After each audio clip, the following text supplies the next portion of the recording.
Sudah, Pak.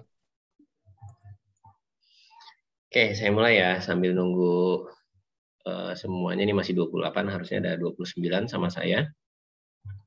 Oke, hari ini saya akan menjelaskan terkait prosedur penilaian bisnis dari mulai identifikasi masalah sampai dapat nilai. Nah, dalam prosedur penilaian bisnis baik di SPI maupun SL54 maupun prosedur-prosedur lainnya, gambaran umumnya sama. Prosedur penilaian bisnis itu terdiri dari hal-hal seperti di depan ini. Sebelum melakukan penilaian bisnis, diharap teman-teman penilai itu mengidentifikasi masalah. Identifikasi masalah sendiri itu terdiri dari 5 poin yang harus dicermati.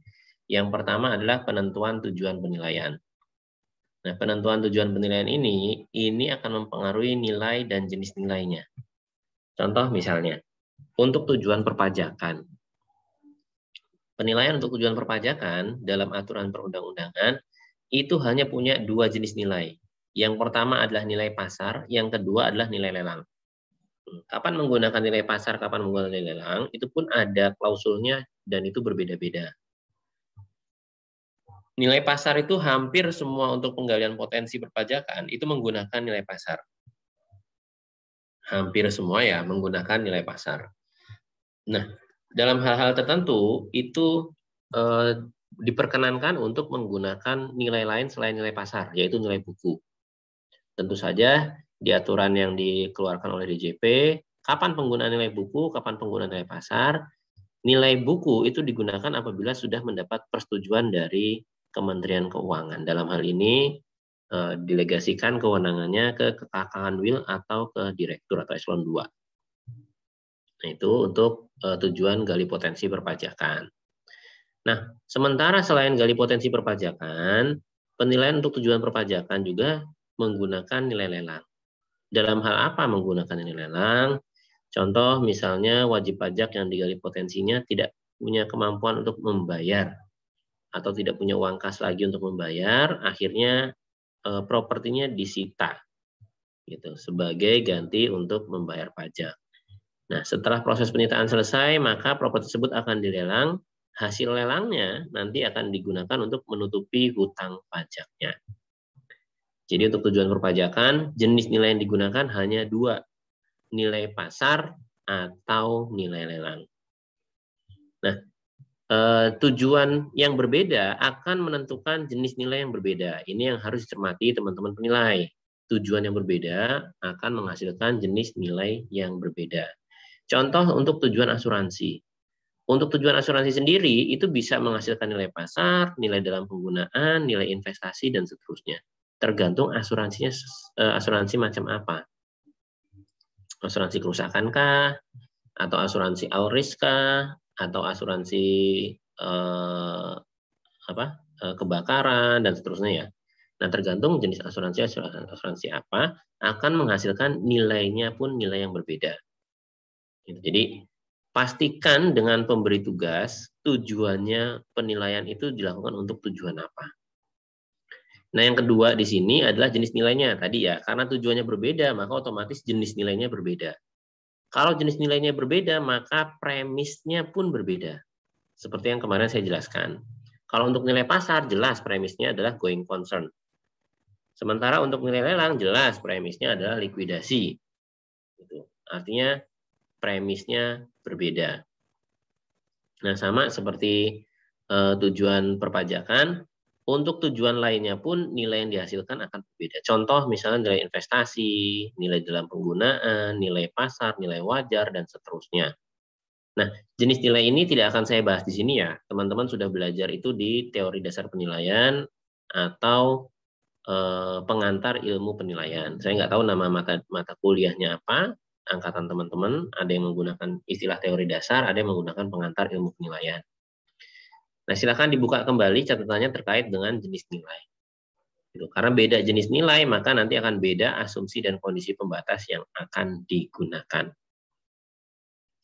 Nah, yang berikutnya, ini yang akan saya coba jelaskan di sini adalah identifikasi objek penilaian.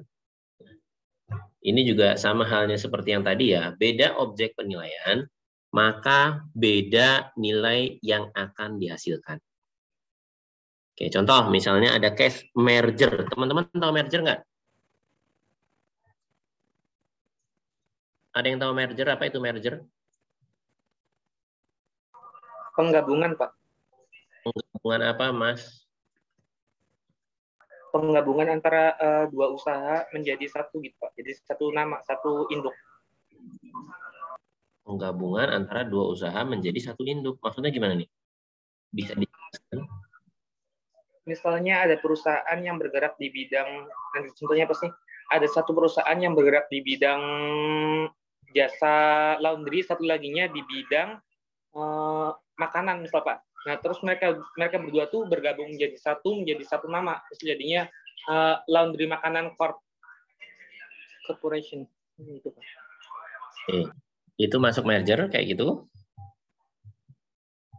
Ada yang lain? Saya, Pak. Ya, silakan. Merger tuh menurut saya kayak dua perusahaan tuh bergabung, terus satunya lenyap, satunya lagi tetap berdiri. Jadi satunya gabung ke yang lain gitu. Satunya lenyap, satu lagi tetap berdiri. Iya, Pak. Yang satu itu gabung ke yang satunya. Yang satu gabung ke yang satunya. Contoh, misalnya A plus B jadi C atau A plus B jadi salah satunya A atau B. Yang sampean maksud yang mana, Mas? Yang jadi salah satunya, Pak, jadi A atau B. Berarti yang kedua ini ya, merger ya? Iya, Pak. Kalau yang atas ini namanya apa? Konsolidasi kayaknya, Pak. Oke. Nah, ini bedanya merger dan konsolidasi. Benar sekali ya. Jadi, yang namanya merger itu adalah yang kedua. Ini merger. A plus B jadi A atau B. Sementara A plus B jadi C, ini yang disebut konsolidasi.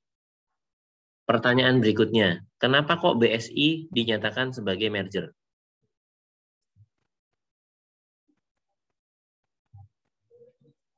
Ya. Kenapa BSI kok dinyatakan sebagai merger?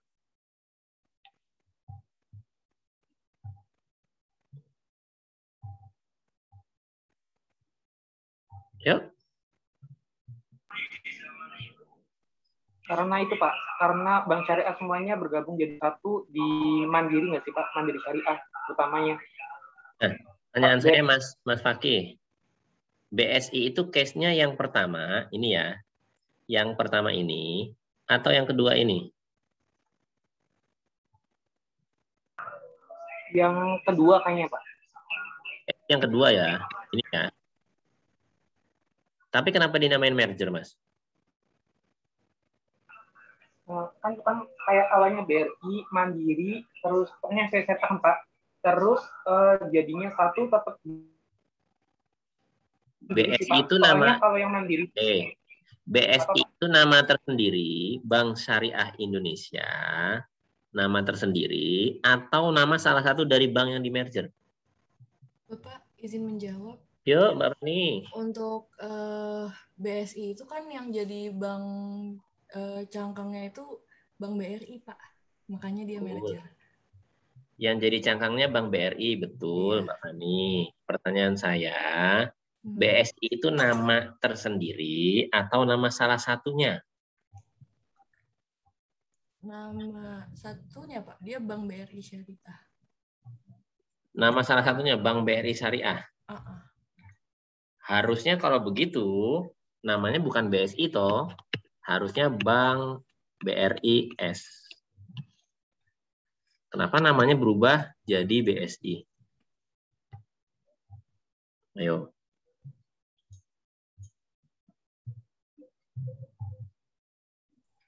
Ayo.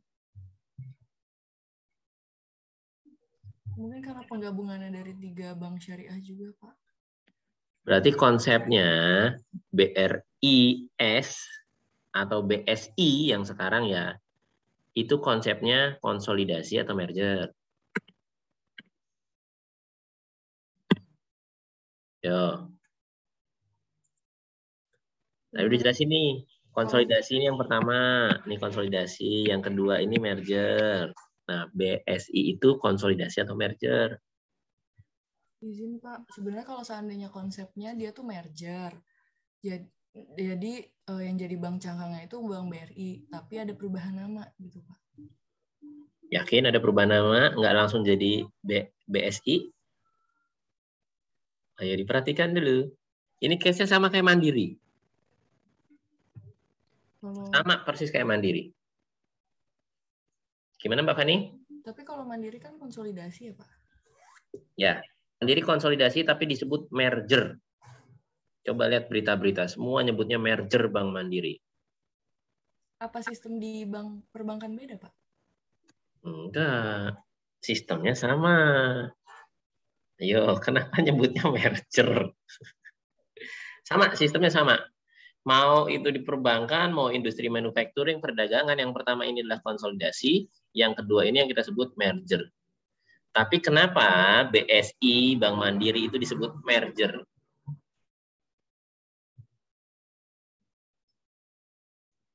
Ayo. Karena istilah merger lebih dikenal masyarakat mungkin, Pak. Betul, Mas Fikri. Terus sekali ya. Karena masyarakat nggak bisa bedain antara konsolidasi sama merger. Taunya dua ini disebut merger. Iya, benar sekali Mas Fikri ya. Jadi kalau masyarakat umum, itu mau itu konsolidasi, mau bukan, mereka akan nyebutnya merger di situ. Ini untuk masyarakat umum ya, teman-teman ya. Nah, jadi jangan salah nih, teman-teman nih. Kalau merger di istilah kita, yaitu yang tadi kita sebut sebagai A plus B jadinya A atau B. Ini merger. Sementara kalau konsolidasi A plus B jadi C. Nah, namun karena tidak semua orang belajar ekonomi, tidak semua orang paham terkait bisnis, ya yang tadi jelaskan Mas Fikri ya, rata-rata masyarakat menyebutnya ya ini semua mau A plus B jadi C, mau A plus B jadi A atau B, yang penting ada penggabungan, itu sama masyarakat sudah dikatakan merger. Itu jadi beda sudut pandang nih, beda sudut pandang. Yang satu dari sudut pandang orang yang paham ekonomi, yang tahu ekonomi, yang satu dari sudut pandang orang awam. Gitu. Sehingga ketika berita menyampaikan bahwa oh konsolidasi Bank Mandiri, konsolidasi Bank BSI, masyarakat nggak paham. Gitu. Tapi ketika menggunakan istilah merger Bank BSI, merger Bank Mandiri, nah masyarakat langsung paham. Gitu. Jadi sehingga istilah merger ini secara umum itu berarti penggabungan. Secara umum ya, itu berarti penggabungan. Tapi secara khusus, merger ini ya tadi, penggabungan dua perusahaan menjadi satu, di mana satu perusahaan masih hidup dan satu perusahaan lainnya mati. Ini merger. Sementara konsolidasi adalah penggabungan dua perusahaan atau lebih, di mana membentuk perusahaan yang baru, ini disebut konsolidasi. Jadi perbedaannya hanya sudut pandangnya saja. Gitu ya teman-teman ya. Sampai sini jelas? Jelas Bapak. Oke, jelas ya, masih ya. Saya lanjut ya. Nah, kalau teman-teman udah tahu merger dan konsolidasi, pertanyaan saya berikutnya. Kalau ada case merger yang dinilai, objek penilaian ya, kita bicara objek penilaian di sini. Kalau ada merger yang dinilai itu entitas bisnis atau ekuitasnya. Yuk. Kalau ada merger yang dinilai entitas bisnis atau ekuitasnya. Kita bicara objek penilaian nih. Objek penilaian ini. Yang bicara, yang kita nilai entitas atau ekuitas. Ekuitas ini saham ya. Oke. Perusahaannya di merger. A plus B jadi A atau B, atau A plus B jadi C. Nah, kita anggap merger dari sisi orang umum. Nah, yang dinilai entitas bisnisnya atau ekuitasnya, yuk silakan. Menurut teman-teman, kalau proses merger yang dinilai apa? Yuk, apa nih? Ekuitasnya. Ekuitas? Yakin? Iya, Pak. Saya ulang berarti ya. Ini berarti ada yang nggak clear nih. Saya ulang ya. Oke. A, perusahaan A dengan perusahaan B ini berubah jadi perusahaan C. Oke, ini kita anggap merger dari sisi umum nih, konsolidasi sebenarnya ya. Perusahaan A sama perusahaan B merger jadi perusahaan C. Atau BRIS deh, BRIS ya. Bank Rakyat Indonesia Syariah ditambah BNI Syariah ditambah bank-bank lain yang syariah itu jadi BSI. Bank-bank yang lain hilang nggak? Hilang nggak Mbak Fani? Iya, Pak. Hilang Bank ya? lain hilang. Oke. Sekarang pertanyaannya, yang dinilai entitas bisnis si bank atau sahamnya saja? Oh, entitas bisnisnya, Pak, berarti. Oke, sampai sini jelas Mbak Fani ya? Oke, Pak. Oke, jadi yang dinilai atas merger tadi itu bukan sahamnya ya, tapi entitas bisnisnya. Oke, ya, objek penilaiannya di sini, maka di sini entitas bisnis atau enterprise value. Oke, pertanyaannya, boleh nggak ketika case merger yang dinilai adalah sahamnya?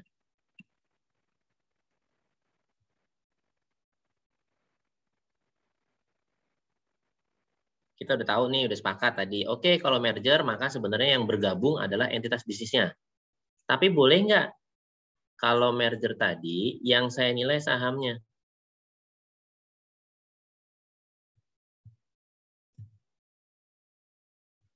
Yuk. Boleh nggak yang saya nilai sahamnya?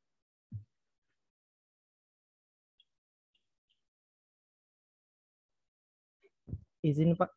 Yuk, silakan. Kayaknya nggak boleh Pak. Kenapa nggak boleh? Kayaknya setelah merger ada revaluasi nilai wajar saham Pak.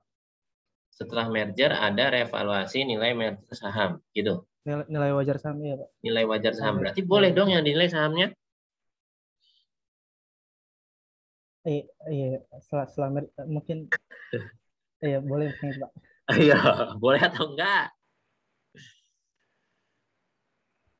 Boleh berarti Pak. Boleh. Karena setelah merger harus dinilai ulang revaluasi sahamnya, gitu ya? Iya. Oke, yang lain?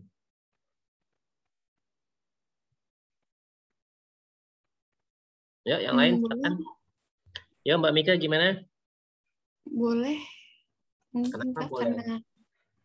karena saham tuh nggambarin nilai perusahaannya, Pak. Saham itu? Menggambarkan nilai perusahaannya. Menggambarkan nilai perusahaannya. Oke, yang lain? Alasannya?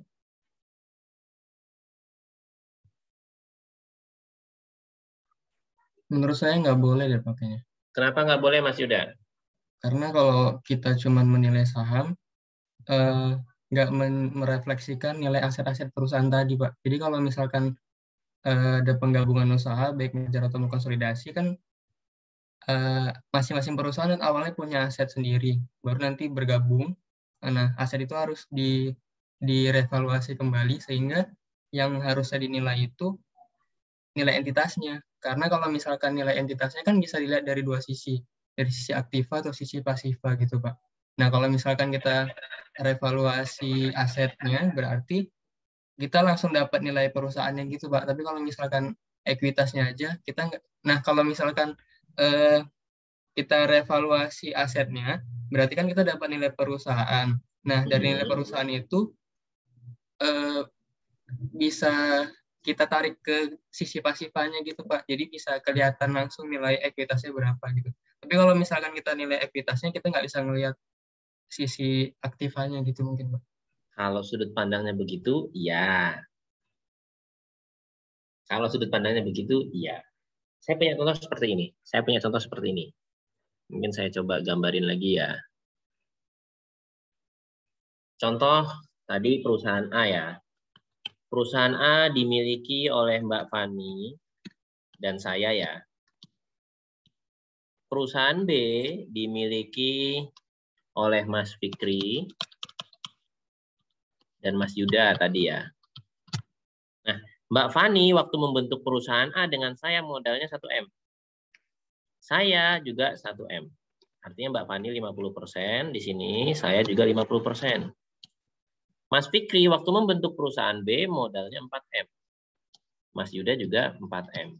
Berarti di sini posisinya sama ya, 50%, 50%. Waktu terjadi merger antara A dan B, Oke, waktu terjadi merger antara A dan B jadi C, kira-kira pemegang saham C ini tetap 4 orang, hanya 2 orang sebagai perwakilan dari perusahaan A atau perusahaan B, atau seperti apa? Itu dulu jawab deh, nanti biar teman-teman paham. Jadi 4 orang, Pak, tapi presentasinya jadi 25-25%. Gimana Mbak Fani? Jadi 4 orang, tapi persentasenya 25% untuk di perusahaan C. Setiap orang. Masa? Coba dilihat, perhatikan baik. Tapi ini Pak, tergantung modal mereka masing-masing. Cocok. Betul sekali ya. Jadi 4 orang pemilik perusahaan C, jadi 4 nih. Mbak Fani, saya, Mas Fikri, dan Mas Yuda. Tapi persentasenya berubah. Mbak Fani hanya sebagai pemilik 10%, karena modalnya 1M ya. Saya juga 10% karena modalnya 1M. Mas Fikri ini pemilik 40% karena modalnya 4M. Dan Mas Yuda juga 40% karena modalnya 4M. Sampai sini jelas penjelasan terkait merger dan akuisisi sama konsolidasi. Jelas ya? Ini merger dulu nih, merger nih. Nah, artinya dalam hal merger yang PTC tadi, ada 2 objek penilaian nih yang harus teman-teman perhatikan. Jadi tanyain dulu kepada pemberi tugas. Kalau misalnya pemeriksa yang memberikan tugas, tanyain dulu yang mau saya nilai apanya nih dari mergernya. Entitas bisnis A dan B yang digabung jadi C, atau pemilikan modal saya, Mbak Fani, Mas Fikri, dan Mas Yuda dari yang lama, ini ya, ke yang baru ini. Itu dulu yang ditanya. Gitu. Karena nanti ketika teman-teman langsung menjudge, case-nya apa? Merger antara perusahaan A ke perusahaan B jadi perusahaan C misalnya. Teman-teman langsung otomatis ngejudge nih. Namanya merger penggabungan 2 usaha, maka objek penilaiannya adalah entitas bisnis. Itu salah ya? Itu salah. Gitu. Jadi jangan langsung menjudge atas suatu case bahwa ini entitas bisnis, ini saham. Tanyakan dulu lebih detail ke pemberi tugas. Yang mau dinilai atas merger, entitas bisnisnya atau sahamnya. Gitu. Bisa jadi objek penilaiannya adalah A dan B, dalam hal ini entitas bisnisnya secara keseluruhan. Bisa jadi juga objek penilaiannya adalah saham yang tadi ini, 1M, 1M, 4M, dan seterusnya. Kapan entitas bisnisnya sebagai objek, kapan sahamnya sebagai objek, itu akan beda klausulnya. Ketika kita melakukan penilaian per tanggal transaksi, kalau yang kita mau nilai adalah berapa besar entitas bisnis yang baru, ini ya, si C ya, berapa besar entitas bisnis yang baru, ini objek penilaiannya maka enterprise value atau entitas bisnis valuation. Kalau yang kita tanyakan adalah berapa besar C yang baru. Gitu. Tapi kalau yang ditanyakan seperti yang tadi dijelaskan Mas Fikri, kalau nggak salah tadi jelasin ya, setelah ada merger atau akuisisi, maka nilai saham sebelum dan sesudah ini harus dinilai pasarkan nih. Harus dinilai pasarkan. Kenapa? Supaya saya tahu porsi saya sebenarnya benar 10% atau tidak. Kenapa? Karena nilai buku di sini yang 1M ini kan modal pertama kali saya setor ke A. Modal pertama kali saya setor ke A. Misal, saham saya setor pertama kali 20 tahun yang lalu di perusahaan A. Apakah nilai saham saya sampai saat ini tetap sejumlah 1M? Atau bertambah atau berkurang? 20 tahun yang lalu saya membangun PTA, misalnya Bank Mandiri lah ya. 20 tahun yang lalu saya membangun Bank Mandiri dengan modal 1M. Saham saya 1M saat itu. Apakah setelah 20 tahun modal yang saya tanam 1M nilainya tetap 1M? Tidak, Pak. Kenapa tidak, Mas Nafis? Bisa bertambah, bisa berkurang, Pak. Kapan bertambah, kapan berkurang, Mas Nafis?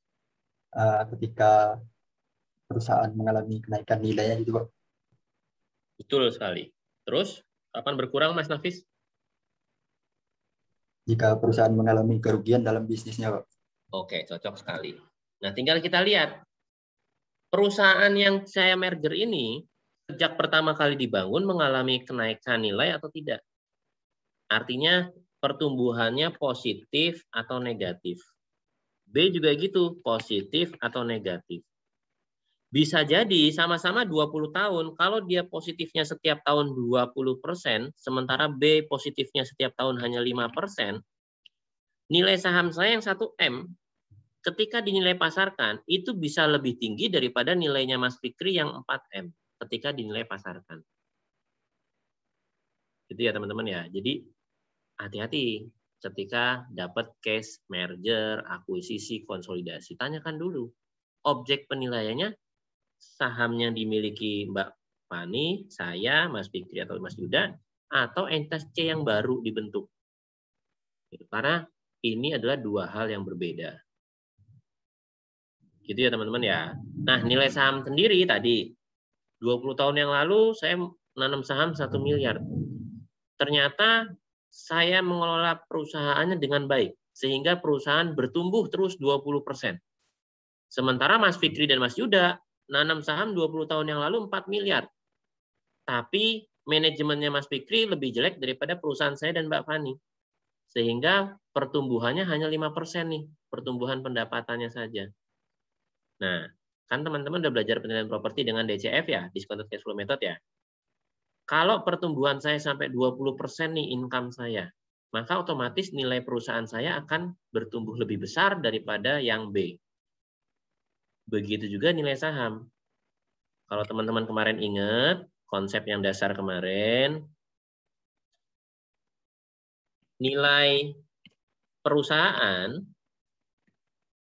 sama dengan nilai ekuitas ditambah nilai hutang. Kemarin gitu ya, matematika sederhana di neraca ya. Maka nilai ekuitas sama dengan nilai perusahaan dikurangi nilai hutang. Kalau hutangnya asumsinya tetap, nilai perusahaannya berdasarkan penilaian tadi dengan DCF misalnya tumbuhnya 20% naik terus, maka nilai ekuitasnya akan ikut ketarik naik atau positif. Ingat ya konsep hari pertama ya, yang di neraca itu tolong diingat-ingat sampai kapanpun itu akan penting buat teman-teman. Nilai ekuitas sama dengan nilai perusahaan atau nilai entitas bisnis dikurangi nilai hutangnya. Itu matematika sederhana, akuntansi sederhana. Kalau nilai perusahaannya bertumbuh, di mana nilai hutangnya tetap atau nol, maka nilai ekuitasnya pun akan ikut bertumbuh searah dengan nilai perusahaannya. Sampai sini jelas ya teman-teman ya?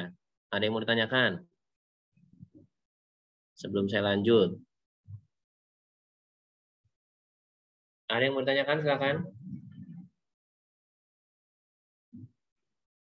Oke, kembali ke case tadi. Kalau nggak ada yang mau ditanyakan. Artinya dalam case merger, ada dua objek penilaian yang mungkin dinilai. Entitas bisnisnya, baik yang lama maupun yang baru, apakah setara antara A plus B, itu langsung setara jadi C, atau dengan adanya merger A dan B, justru ada C plus di sini nih, ada nilai tambahnya setelah merger. Atau bisa jadi malah setelah merger ada nilai minusnya nih, minus, dan mungkin terakhir plus misalnya. Nah inilah yang akan menentukan nanti hasil penilaiannya. Apakah perusahaan C ini plus atau minus plus dan seterusnya. Ini terkait entitas bisnisnya. Sama seperti tadi, yang ekuitasnya. Kalau perusahaan A, Mbak Fani tadi 1 miliar, saya misalnya 1 miliar, ternyata nilai pasar saham saya ini berubah nih jadi 10 miliar. 10 miliar. Yang B, Mas Fikri tadi 4 miliar, ditambah tadi Mas Yuda 4 miliar, dinilai pasarkan ternyata ini hanya 5 miliar. Ini 5 miliar. Maka komposisi pemilikan saham di C ya, pemilikan sahamnya, ini terdiri dari yang ini. Punya Mbak Fani 10 miliar, punya saya 10 miliar, punya Mas Fikri 5 miliar, punya Mas Yuda 5 miliar. Gitu. Gitu ya teman-teman ya. Karena tadi dijelaskan oleh teman-teman sendiri. Betul, setelah merger, nilai saham ini harus direvaluasi. Inilah hasil revaluasi tadi nih, sebagai contoh. Maka walaupun modal saya 1 miliar di 20 tahun yang lalu, ketika merger itu terjadi, nilai saham saya berubah jadi 10 miliar, Mbak Fani 10 miliar, Mas Fikri 5 miliar, Mas Yuda 5 miliar. Dan komposisi pemilikan sahamnya ya berubah juga. Sesuai dengan ini ya. Di sini saya punya 33%, Mbak Fani juga 33%, Mas Yuda dan Mas Fikri 33% dibagi 2 berapa ya? 11,11%, ini juga 11,11%. Oke, sampai sini ada yang mau ditanyakan? Silakan. Silakan yang mau tanya, nggak apa-apa. Kalau yang nggak jelas.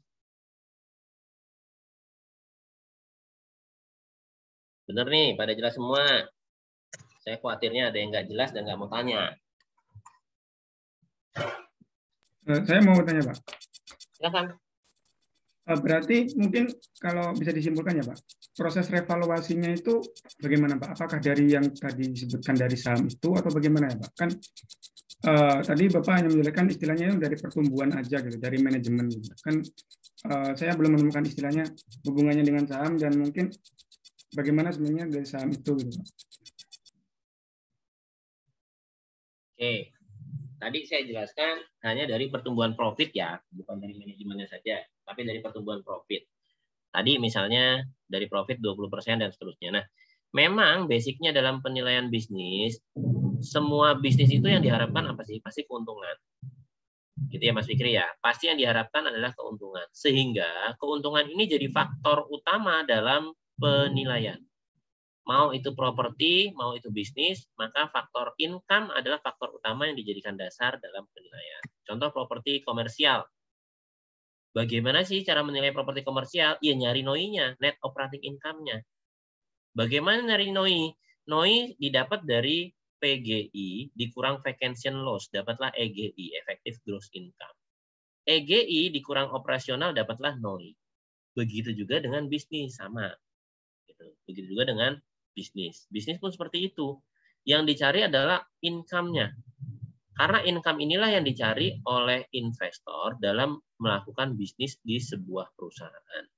Jadi sama Mas Fikri ya, triggernya adalah income. Semakin tinggi berkembangnya income, bertumbuhnya income, maka semakin besar saham atau semakin besar nilai perusahaan tersebut. Gambarannya seperti itu. Jadi makanya tadi saya jelaskan, oh yang satu positif growth-nya 20% terus. Ya kalau NOI di-growth-kan 20% terus, otomatis kan nilai entitas bisnisnya atau nilai properti komersialnya juga ikut bertambah naik.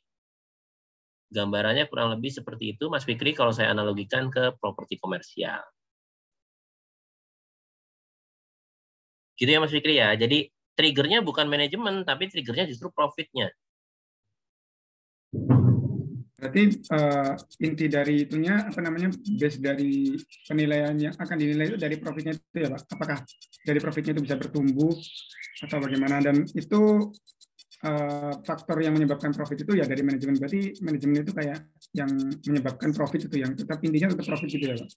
Oke. Dari sisi profitnya benar Mas, tapi profit itu tidak hanya serta-merta dari manajemen ya Mas Fikri dan teman-teman semua ya. Profit itu terbentuk dari aset, manajemen, atau paling gampang profit itu terbentuk dari 5 faktor modal. Nah, itu aja. Profit terbentuk dari 5 faktor modal. Apa aja sih 5 faktor modal? Silahkan teman-teman cek pengantar manajemennya.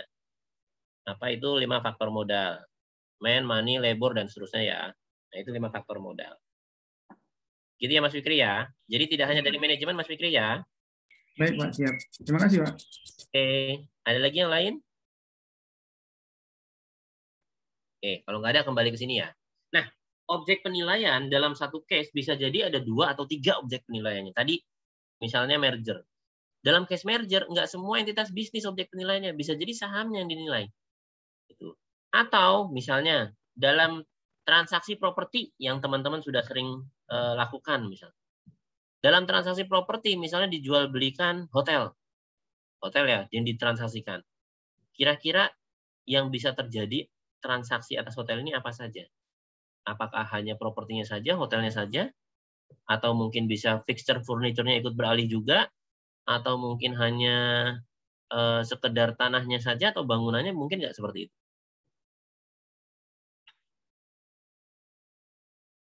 Karena selama ini teman-teman diajarkan bahwa Transaksi properti ya jual beli tanah dan bangunan, ya semua tanah dan bangunan itu beralih. Tapi ternyata kenyataannya nggak seperti itu.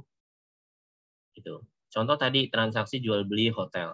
Ternyata nggak semudah seperti yang teman-teman peroleh ketika penilaian properti residensial, komersial, tidak. Bisa jadi hotel itu diperjualbelikan, yang diperjualbelikan hanya bangunannya saja, tanahnya tidak. Atau sebaliknya, tanahnya saja, bangunannya tidak. Bisa seperti itu? Bisa. Dalam dunia nyata, itu sering terjadi malah. Jadi, yang teman-teman pelajari di semester-semester sebelumnya, itu kondisi yang idealnya.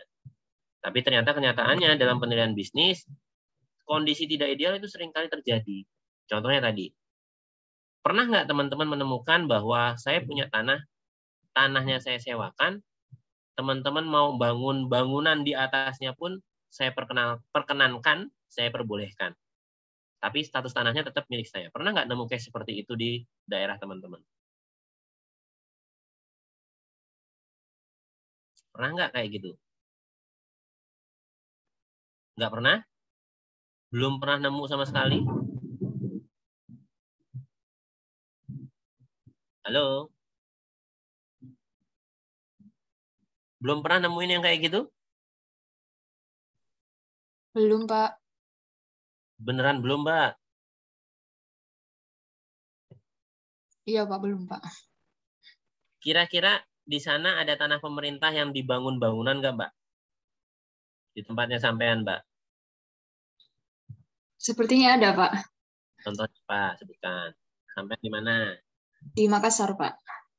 Bangunan apa yang dibangun di atas tanah pemerintah? Biasanya tuh ini, Pak, kayak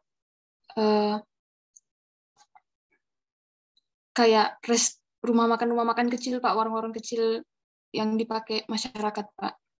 Oke. Contohnya itu ya yang ditahu di Makassar ya, rumah makan kecil yang dipakai masyarakat. Oke. Nah, kira-kira dari rumah makan yang dibangun tadi, ada nggak upah pungutnya ke pemerintah yang dibayar? Enggak, Pak. Nggak ada ya? Iya, Pak, dipakai secara ilegal. Oke, kalau rumah makan kecil biasanya mereka nggak bayar upah pungut. Tapi ketika beberapa case ya, itu banyak di Surabaya, di mana tanahnya tanah pemerintah dibangun di atasnya mall, komplek kantor. Di Jakarta pun seperti itu. Dibangun di atasnya mall, komplek kantor, dan seterusnya. Termasuk jalan tol. Termasuk jalan tol ya. Teman-teman ketahui terkait dengan jalan tol, tanahnya tanah pemerintah. Yang mengelola siapa di sana? Perusahaan swasta ya rata-rata ya. Ada juga yang BUMN dan seterusnya. Nah, terkait dengan jalan tol ini, transaksinya adalah pengelola jalan tol, mau itu swasta maupun negeri, itu harus bayar yang namanya konsesi ke pemerintah. Dibayar konsesi ini boleh berupa saham, artinya kalau berupa saham ya, pemerintah punya tanahnya. Misalnya tadi Mbak Aulia yang bangun jalan tolnya. Nah, konsesi ini bisa berarti berupa saham tadi, contohnya berupa saham. Mbak Aulia ngasih pemerintah pemilikan saham sebesar misalnya 10%, 20% di perusahaannya Mbak Aulia. Gitu ya. Artinya nanti ketika Mbak Aulia bangun jalan tol Jakarta Cikampek punya untung, ya keuntungannya dibagi juga buat pemerintah sebesar 10%. Ini kalau konsesi berupa saham. Bisa juga konsesi berupa pungutan pajak atau konsesi berupa iuran. Tergantung perjanjiannya dengan pemerintah seperti apa. Nah, ini yang sering terjadi di dunia bisnis. Termasuk beberapa case tadi yang saya sebutkan. Tanahnya punya orang lain, bangunannya punya saya. Tanahnya punya orang lain, bangunannya punya saya. Ketika transaksi jual beli, yang dijual belikan hanya bangunnya saja. Tanahnya tidak. Atau sebaliknya, tanahnya saja yang dijual belikan, bangunannya tidak. Inilah yang terjadi pada Rusunawa dan Rusunami di DKI Jakarta. Jadi Rusunawa dan Rusunami itu punya perusahaan, sementara tanahnya adalah tanah pemerintah. Gitu ya teman-teman ya. Jadi kita harus teliti nih dalam hal transaksi jual beli, mau itu properti, mau itu bisnis, tolong diminta detailnya. yang akan jadi objek penilaiannya itu yang mana? Apakah tadi kalau properti tanahnya saja, bangunannya saja, atau tanah dan bangunan secara keseluruhan? Nah, kalau bisnis, tadi ketika merger, apakah entitas bisnisnya atau hanya sekedar ekuitasnya saja? Jadi, tolong pastikan ketika dapat penugasan, teman-teman pastikan objek penilaiannya apa. Karena dalam dunia bisnis, semuanya bisa terjadi. Itu ya teman-teman ya, pastikan kembali objek penilaiannya. Jangan sampai salah, jangan menjudge di awal. Oh, mentang-mentang merger tulisannya atau tugasnya, teman-teman langsung menjudge bahwa oke, objek penilaiannya maka entitas bisnis.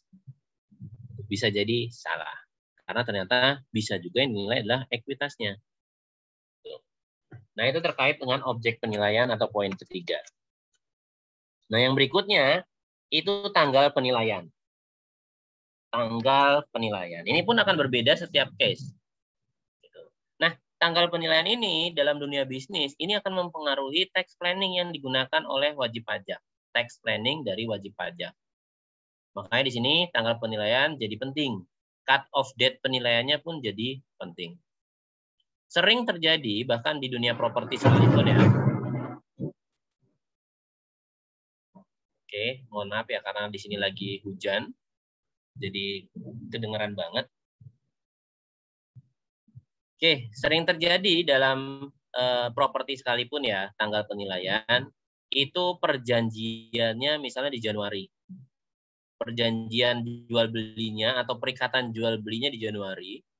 Di bulan Juni baru dibayar ya transaksinya di bulan Juni, akte jual belinya selesai di Desember. Nah, pertanyaan saya ke teman-teman, tanggal penilaiannya kalau propertinya seperti ini, tanggal berapa?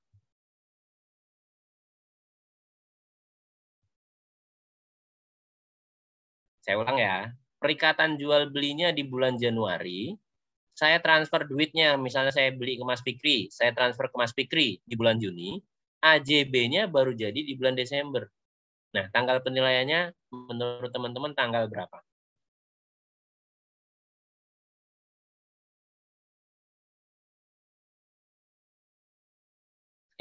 Maaf Pak, kayaknya kurang itu Pak. Kayaknya ininya di bulan dan nanti di tanggal. Ya nggak apa-apa, anggap aja bulannya Mas. Kalau saya detailin nanti lebih detail lagi. Silakan Mas Fikri, yuk. Per bulan apa nih? Januari, Juni, atau Desember?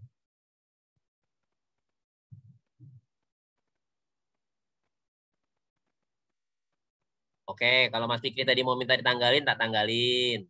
1 Januari saya adakan perjanjian sama Mas Fikri nih, bahwa saya akan jual beli tanah dan bangunan Mas Fikri. Di tanggal 2 Juni, di tanggal 2 Juni, saya transfer ke Mas Fikri nih, sebagai pembayaran awal ke Mas Fikri. Pembayaran awal ya. Dan akan ada pembayaran kedua, ketiga, keempat, kelima, dan seterusnya. Di tanggal 3 Desember, AJB-nya keluar. Nah, dari 3 tanggal ini, tanggal penilaiannya tanggal yang mana untuk transaksi properti tadi? 1 Januari, Pak. Kenapa 1 Januari? Karena saat itulah terjadi transaksi, Pak. Jadi nilainya dapatnya di situ, gitu, Pak, menurut saya. Apakah perikatan itu sudah terjadi transaksi? Izin menjawab, Bapak. Boleh, Mbak Fani? Di bulan Juni, Pak. Kenapa bulan Juni, Mbak Fani? Soalnya transaksi pertama kali di sana, di bulan Juni. Kalau di bulan Januari, takutnya nanti ada loss course-nya. Oke, betul sekali ya, Mbak Fani ya. Jadi, cut off date tanggal penilaiannya adalah saat uang itu pertama kali dibayarkan. Saat uang pertama kali dibayarkan. Kalau teman-teman mencatatnya di bulan Januari, betul sekali tadi Mbak Fani bilang, kita akan kehilangan loss of course di sana. Jadi ada transaksi apabila dia berupa mata uang US dollar ya. Ini sering terjadi di DJP, wajib pajak mencatatkan seperti itu. Jadi di Januari dia mencatatkan bahwa sudah terjadi penjualan dengan nominal sekian. Ketika transaksinya di bulan Juni, maka di bulan Juni dia mencatatkan selisih kerugian selisih kurs sebesar sekian karena ada perbedaan selisih kurs dari Januari sama Juni.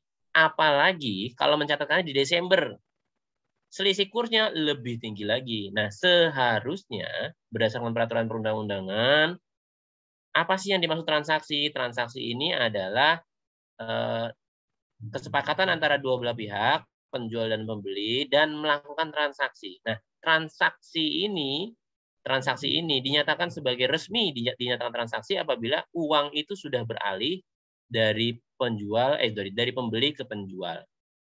Nah, ini baru dinyatakan transaksi. Nah, uang tadi beredarnya kan di bulan Juni tanggal 2 ya, maka transaksinya kita sebutkan sebagai tanggal 2 Juni sesuai dengan tanggal penilaian. Gitu ya Mas Fikri ya. Jadi bukan 1 Januari Mas Fikri ya. Baik, Pak, siap. Apalagi Desember nih. Nah, Mbak Fani, kira-kira kalau Desember impact-nya seperti apa Mbak Fani? Kalau saya mencatatkan di bulan Desember misalnya, sebagai cut-off date penilaian. Padahal transaksinya di bulan Juni gitu kan ya Pak? Ya, impact-nya seperti apa? Dari sisi nilai propertinya. Nanti kan ada selisih Pak. Dari Ya, kita tadi udah bicara selisih ya Mbak Fani ya. Nah, kira-kira selisih ini akan mempengaruhi nilai properti lebih besar atau lebih kecil? Kalau kita nyatetnya di bulan Desember, lebih... Sebentar Pak. Kalau kita nyatetnya di bulan Januari. Oh, lebih besar Pak. Over value atau under value? Over value. Yakin? Iya. Nggak yakin jawabannya iya. Iya Pak. Yang lain ya. Kira-kira kalau transaksinya di bulan Juni, terus kita cut off date-nya kita anggap, oh sampai AJB keluar aja nih di bulan Desember, tanggal 3 Desember. Nah, kira-kira nilai yang akan kita hasilkan over value atau under value?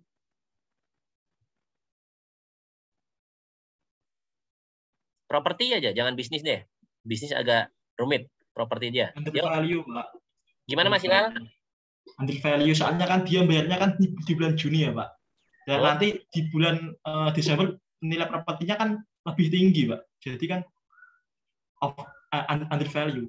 Oke. Bisa over value, bisa under value ya teman-teman ya. Tadi benar Mbak Fani, benar juga Mas Hilal. Tergantung kondisi pada saat tanggal penilaian, properti sedang booming atau sedang resesi. Gitu. Dan kondisi faktor yang mana nih, adjustment yang mana nih yang lebih tinggi? Adjustment waktu, adjustment fisik, atau adjustment yang lainnya yang lebih tinggi. Tapi yang bisa kita pastikan adalah nilainya tidak sesuai dengan objeknya. Bisa under value, bisa over value. Oke ya, jelas ya sampai sini ya terkait tanggal penilaian ya teman-teman ya. Nah, saya lanjutkan. Perbedaan tanggal penilaian akan menyebabkan perbedaan asumsi dan kondisi pembatas. Nah, asumsi kondisi pembatas seperti apa? Tadi yang Mas Hilal bilang nih. Oh, ternyata di bulan Desember properti lagi booming. Maka harga properti lebih naik nih. Kalau kita menggunakan cut off date-nya di bulan Desember dengan data di bulan Januari dan Juni, maka properti yang akan kita nilai jadi under value. Properti yang kita nilai jadi under value. Nah, asumsi kondisi pembatasnya gimana caranya? Ya, monggo teman-teman adjust, teman-teman sesuaikan. Oh, diasumsikan tidak ada perubahan dari bulan Juni sampai dengan bulan Desember. Ini asumsi ya, contoh ya. Nah, ini asumsinya contohnya seperti itu. Boleh seperti itu? Ya, boleh-boleh aja. Ingat ya, penilaian adalah science and art. Science and art. Bahkan kemarin ketika definisi, orang yang sudah paham penilaian bisnis sekalipun, Shannon Pipret dan Modaran itu menyebutkan, tidak akan menghasilkan sebuah nilai tanpa adanya asumsi. Gitu, tanpa adanya asumsi. Gitu. Jadi kalau teman-teman mau bilang, oh penilaian itu nggak ada artnya, nggak ada asumsinya, impossible. Kecuali teman-teman sudah lebih pinter daripada Damodaran, lebih pinter daripada Shannon Pipret, lebih pinter daripada Robert F. Riley, dan seterusnya. Terus teman-teman membuat kajian sendiri bahwa ternyata penilaian bisa tanpa asumsi. Jadi ya monggo. Gitu ya teman-teman ya. Nah, jadi perbedaan 4 hal ini, tujuan penilaiannya beda, maka jenis nilainya pun beda. Objek penilaian pun harus diteliti. Apakah objek penilaian sudah seperti yang kita maksud atau belum? Tanggal penilaian seperti apa? 4 objek ini berbeda, identifikasi masalahnya, maka akan membedakan asumsi dan kondisi pembatas yang akan kita gunakan. Jadi ya teman-teman ya, jadi harus hati-hati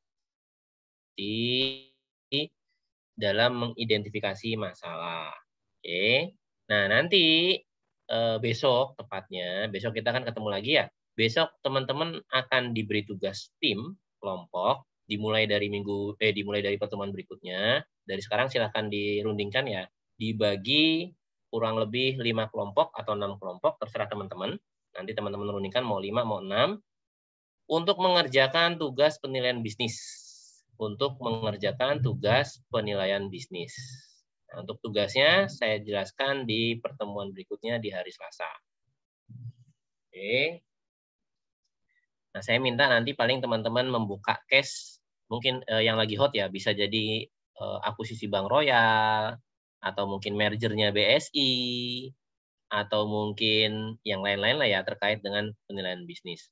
Bisa jadi GoTo, ngakuisisi Gojek dengan Tokopedia, misalnya silahkan dijadikan bahan untuk diskusi di tim nanti. Itu tugas besok, nggak usah dipikirin sekarang. Oke, kembali ke sini. Kembali ke identifikasi masalah. Jadi beda identifikasi masalah, bisa jadi teman-teman salah menentukan objek penilaian, salah menentukan tanggal penilaian, yang mengakibatkan nilainya ya bisa nggak valid. Objek penilaian seharusnya saham, tapi yang teman-teman nilai adalah entitas bisnis. Ya ngawur banget udah. Gitu.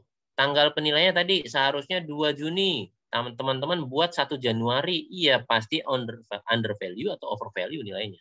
Walaupun objeknya benar, tapi nilai yang dihasilkan tidak objektif. Itu terkait dengan identifikasi masalah. Ketika identifikasi masalahnya sudah teman-teman lakukan, maka tahapan yang selanjutnya adalah mengumpulkan data. Tahap yang selanjutnya adalah pengumpulan data. Nah, pengumpulan data ini terdiri dari 3 jenis data. Ada data makroekonomi, mikroekonomi, data objek penilaian, dan data perusahaan pembanding. Nah, ini ya, data makroekonomi, objek penilaian, dan perusahaan pembanding. Jangan dibalik ya teman-teman ya, ini teman-teman sukanya ngebalik nih.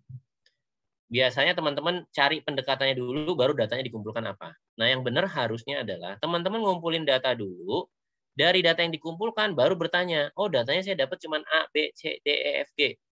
Maka pendekatan apa yang bisa saya gunakan? Gitu. Data yang saya peroleh cuma A, B, C, D, E. Maka pendekatan apa yang bisa saya gunakan? Itu ya teman-teman ya. Jangan dibalik. Oh saya mau pakai pendekatan pasar, maka saya harus cari perusahaan pembanding. Jangan. Tuh. Tapi data perusahaan pembandingnya dapat nggak? Nggak dapat. Ya jangan pakai pendekatan pasar. Gitu. Nah ini kebiasaan teman-teman tuh dibalik. Nah, ini data-data objek penilaian, teman-teman sudah familiar dengan data-data ini, data makroekonomi, data industri, data objek penilaian, data perusahaan pembanding. Terus, yang berikutnya setelah dapat data diapain? Dianalisis. Dalam penilaian properti, ada 2 analisis pokok yang harus dilakukan, yaitu analisis pasar properti dan analisis highest and best use. Walaupun saya yakin betul, 2 analisis ini jarang sekali teman-teman gunakan dalam penilaian. Pernah nggak dipakai dalam praktek penilaian properti residensial atau komersial? Pernah nggak dipakai? Mbak Fani? Iya, Bapak. Pernah pakai nggak analisis pasar properti atau analisis highest and best use dalam penilaian yang Mbak Fani lakukan? Pernah, Pak. Yakin? Saya nanya yakin apa enggak, Mbak? Pernah pakai penilaian itu dalam penilaian properti, pernah, Pak. Oke, di mata kuliah apa? Mata kuliah analisis pasar properti kemarin. Ya, saya nanyanya residensial sama komersial. Pernah? Oh ya, nggak pernah, Pak. Kenapa nggak dipakai? Pertanyaan. Kalau PPR, karena kemarin penarikan kesimpulannya cuma penilaian biasa, nggak ada penilaian HBU untuk PPR. Oke, yang lain? Mbak Fani, itu diajarkan sama siapa PPR-nya? PPR sama Pak Heri, Pak. PPK-nya? PPK kan baru semester ini, Pak. Oh, baru semester ini. Siapa yang ngajarin PPK? PPK Bu Heni. Oke, saya yakin juga nggak diajarkan nanti untuk bikin HBU sama analisis pasar properti. Oke, yang lain yuk. Ada nggak yang ngajarin teman-teman DJP? PPR maupun PPK? Ada Pak HBU untuk PPR. PPR ada HBU, Mas Fikri. Siapa yang ngajarin Mas Fikri? Pak Agung. Pak Agung, oh ya. Kalau Pak Agung jelas. Pak Christian Agung kan? Bukan Pak, Pak Agung dari... Oh, Agung Haris dari KNPK. Ya, Pak Agung Haris, ya. Oke. Ada lagi yang diajarkan? Selain yang ngajarin Pak Agung Haris. Pak Agung Haris itu juga mantan DJP dia. Oke. Mungkin saya jelaskan sedikit ya teman-teman ya. Nah, yang saya khawatirkan ketika teman-teman melakukan penilaian properti, dan ini juga kesalahan teman-teman yang ada saat ini ya. Kenapa? Karena waktu di STAN nggak diajarin. Gitu. Dalam penilaian properti, analisis pasar properti dan analisis HSN based use sifatnya wajib dilakukan, baik penilaian properti residensial maupun penilaian properti komersial. Ini sifatnya wajib dilakukan. Itu ya teman-teman ya. Namun karena teman-teman yang ngajarin dosen-dosennya dulu mungkin, itu nggak penting, langsung aja, yang penting dapat nilai. Gitu. Sehingga kesalahan-kesalahan itulah yang membuat kita kalah di pengadilan pajak. Kesalahan-kesalahan seperti itulah yang membuat kita sering kalah di pengadilan pajak. Nah, saya selalu mengajarkan ke teman-teman yang masuk DJP, ketika diklat properti, itu saya tekankan lagi, saya push lagi bahwa itu penting. Sebagai contoh, misalnya analisis pasar properti. Apa yang kalian lakukan di analisis pasar properti? Kalian udah diajarin tuh 1 semester ya. Saya masukin analisis pasar properti itu 1 semester yang tadinya nggak ada sama sekali. Apa sih yang diajarkan di analisis pasar properti? Apa yang kalian dapat? Ayo. Menganalisis pasar, Pak. Terutama di perbandingan permintaan dan penawaran, kalau menurut saya. Fungsinya apa untuk penilaian properti, Mas Fikri? Ketika barang itu perbandingan antara penawaran dan juga permintaannya itu tidak seimbang, maka itu akan mempengaruhi nilai dari properti tersebut, Pak. Karena ketika penawarannya terlalu besar, otomatis akan menyebabkan keseimbangan dari ekonomi itu bergeser, sehingga price dari properti itu menjadi lebih rendah. Dan juga sebaliknya.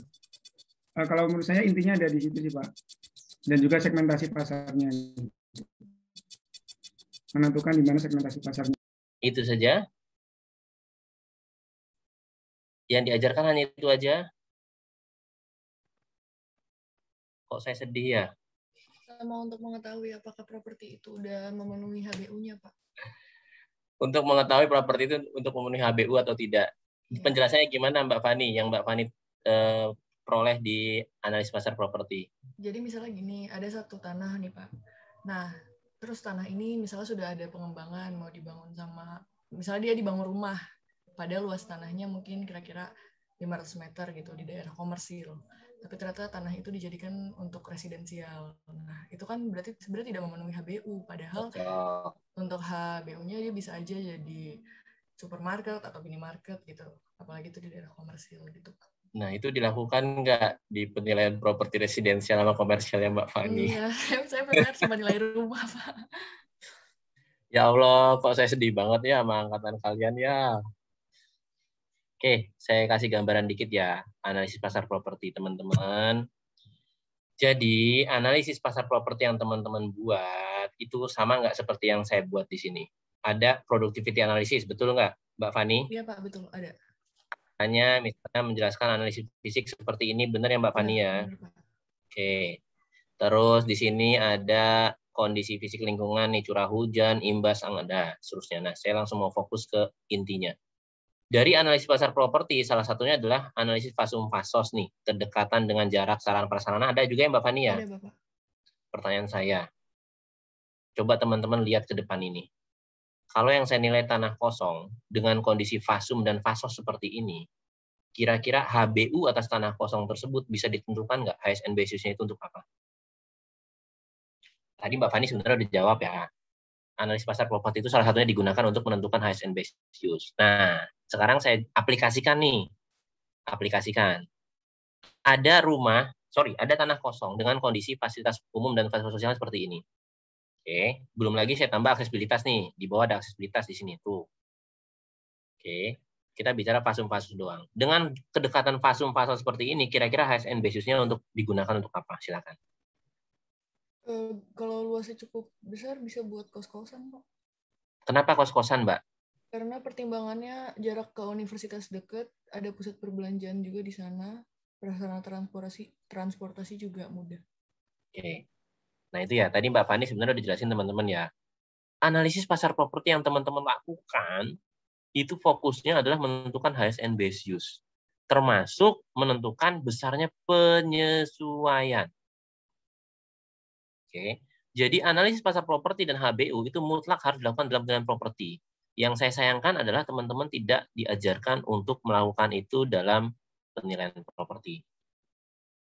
Padahal ini isinya analisis pasar semua loh ini sampai dari atas sampai bawah ya. Kedekatan dengan sarana prasarana, teman-teman cuma gugurin kewajiban doang nih, nggak tahu manfaatnya apa. Padahal ketika kita bicara, oh dekat fasilitas pendidikan, paling dekat 2 kilo, 1 kilo, dekat dengan pusat perbelanjaan, transportasi juga enak, tempat ibadah ada, rekreasi nggak begitu jauh. Ya saya bisa menyimpulkan bahwa ini, oh ini bagus kos-kosan, misal ya, bagus rumah tinggal, bagus mungkin residensial lainnya lah ya, yang bisa digunakan untuk keluarga atau mungkin juga bisa kita sewakan dan seterusnya. Dasarnya dari apa? Dari faktor lokasi, fasum-fasos, ditambah lagi dengan aksesibilitas nih. Gitu ya. Ini analisis aksesibilitas ini dibuat berdasarkan data-data real yang ada. Observasi lapangan 2 Desember 2020 ya. Saya narasikan seperti ini. Oke. Outputnya lagi, nah ini. Semua analisis pasar properti itu akan menghasilkan market appeal attributes. Udah diajarin ya, teman-teman ya. Di sini akan muncul nih, objek terletak di dataran rendah, negatif. Titik curah hujan naik pada kemungkinan banjir, negatif. Lahan sudah ditinggikan dari jalan, positif, dan seterusnya. Kesimpulannya apa? Secara fisik, objek memiliki kelemahan, namun sudah diatasi dengan meninggikan tanah dari muka jalan. Nah, ini kan penyesuaian. Secara legalitas, objek sudah memenuhi semua syarat legalitas yang berlaku di wilayah tersebut. Ini juga penyesuaian secara legalitas. Secara lokasi, objek merupakan perumahan dengan lokasi yang strategis, dekat dengan fasum-fasos, serta aksesibilitas yang sama. Nah, ini juga penyesuaian untuk pendekatan pasar. Gitu. Jadi, semua market appeals dalam analisis pasar properti itu akan mempengaruhi HBU dan penyesuaian yang akan teman-teman gunakan. Belum lagi kaidah market delineation nih. Ini akan menentukan penyesuaian seperti apa, biayanya seperti apa, dan seterusnya. Gitu ya teman-teman ya. Jadi itu yang saya sayangkan banget. Padahal saya dari awal minta kalau bisa terkait yang properti residensial, properti komersial yang ngajar teman-teman DJP. Sehingga teman-teman dapat ilmunya, dapat manfaatnya. Bukan hanya ngejar ilmunya saja. Tapi karena Mas Eri sudah tidak lagi jadi udah nggak jadi jurusan pajak kan Mas Eri ya? D3 penilai udah berubah ya? Apa namanya istilahnya kalau di sana? Prodinya. Iya Pak, udah ganti Pak. Nah, karena Mas Eri udah ganti, terus usulannya mungkin dianggap ini mentang-mentang D3 penilai nantinya mau jadi DJP semua, atau mayoritas DJP kok kayaknya mendominasi. Sebenarnya bukan itu. Gitu. Filosofinya kenapa saya minta untuk properti komersial, properti residensial, bahkan properti khusus saya minta DJP karena ada kaitannya antara dua analisis penilaian properti dengan nilai yang akan dihasilkan. Dan ketika teman-teman di DJKN, di STAN misalnya, itu nggak paham analisis itu, nggak paham keterkaitannya, ya teman-teman cuma dapat ilmunya saja. Gitu ya udah, ada analisis pasar properti, ada analisis HSN base use dan seterusnya. Gitu. Tapi filosofinya dan kemanfaatannya nggak dapat sama sekali. Gitu ya teman-teman ya. Itu yang sangat saya sayangkan sampai saat ini. Saya ngeluhnya sama Mas Eri terus tuh, walaupun Mas Eri pasti bilang, Mas jangan ke saya sudah lagi bukan kaprodi penilai gitu ya. Mas siapa lagi Mas Eri? Oke, kembali ke sini teman-teman. Nah, kalau di analisis properti ada analisis pasar properti dan HSN base use, maka dalam penilaian bisnis juga ada analisis yang sama. Kalau di properti ada 2 jenis analisis, pasar dan HSN base use, di dalam penilaian bisnis ada 3 analisis, yaitu analisis makroekonomi dan industri ya, makro, mikro, dan industri. Ini yang kita sebut analisis Porter 5 Force, atau 5 kekuatan Porter, atau analisis eksternal istilahnya. Analisis kedua adalah analisis informasi umum dan perusahaan. Ini yang kita sebut analisis internal, atau biasanya kita menyebutnya business life cycle, atau siklus hidup bisnis perusahaan. Nah, ini analisis yang kedua ya teman-teman ya. Analisis yang ketiga adalah eksternal dan internal jadikan satu, atau biasa kita menyebutnya SWOT, strength, weakness, opportunity, and threat. Inilah 3 analisis yang harus ada. Oke. Jadi ada 3 analisis dalam penilaian bisnis, Porter 5 Force, business life cycle, dan SWOT. Ditambah dengan analisis laporan keuangan, supaya teman-teman paham bagaimana pencatatan laporan keuangan perusahaan. Nah, analisis yang terakhir adalah analisis kewajaran proyeksi. Kalau wajib pajak menggunakan pendekatan pendapatan dengan DCF, maka teman-teman harus ngecek kewajaran proyeksi yang dibuat oleh wajib pajak. Sebagai contoh misalnya, proyeksinya bertumbuh 20% terus. Yang kita nilai adalah perusahaan hotel. Pendapatannya tumbuh 20% terus, padahal tingkat huniannya udah 100%. Ya berarti ngawur. Gitu. Masa iya tingkat hunian sudah 100%, pendapatan perusahaan perhotelan numbuh terus 20%. Nggak mungkin. Kecuali harga kamar hotelnya setiap tahun naik 20%. Tapi kan nggak mungkin setiap tahun dia naik 20%. Biasanya harga sewa kamar hotel ya naik nggak apa-apa, tapi nggak mungkin nyampe 20%. Yang tadinya 500 jadi 600, jadi 750, jadi 1 juta. Maksudnya setiap tahun naik seperti itu kan nggak mungkin, impossible things. Gitu. Mungkin kalau 2 tahun sekali naik itu nggak ada masalah. Tapi kalau setiap tahun naik 20% itu nggak mungkin. Kalaupun mau naik setiap tahun, mungkin 5% sampai 10% masih masuk akal. Tapi nggak nyampe 20%.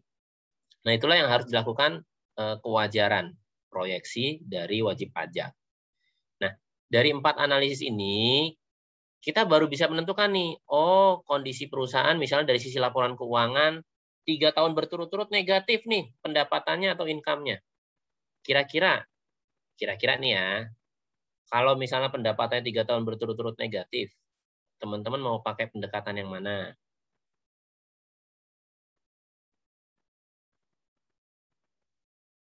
Ayo, perusahaan yang mau dinilai pendapatannya negatif terus setiap tahun selama 3 tahun berturut-turut. Ada 3 pendekatan di sini. Teman-teman mau pakai pendekatan yang mana?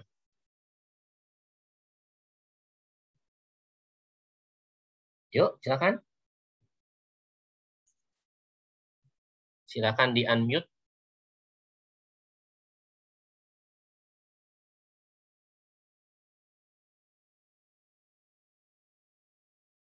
Yuk, nggak ada yang mau mencoba menjawab?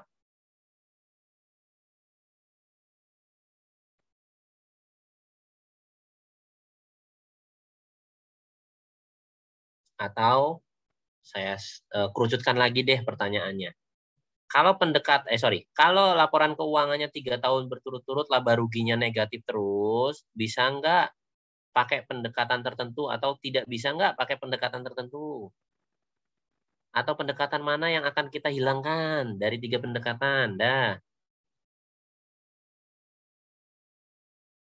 Yuk.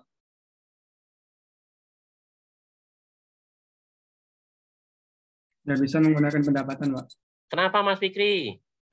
Karena pendapatannya negatif, Pak. Cocok. Nah, sederhana. Kalau pakai pendekatan pendapatan, kira-kira nilainya gimana, Mas Fikri? Negatif juga, Pak.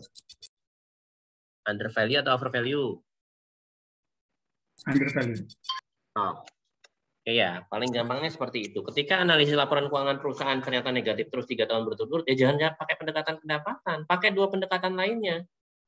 Bandingkan atau nilai asetnya. Gitu. Atau sebaliknya misalnya, data pembandingnya nggak ada nih. Data pembandingnya kita nggak dapat. Contohnya apa? Kita mau menilai perusahaan kereta api, PT KAI. Di Indonesia ada perusahaan kereta api lain nggak? Di Indonesia ada perusahaan kereta api lain nggak selain PT KAI?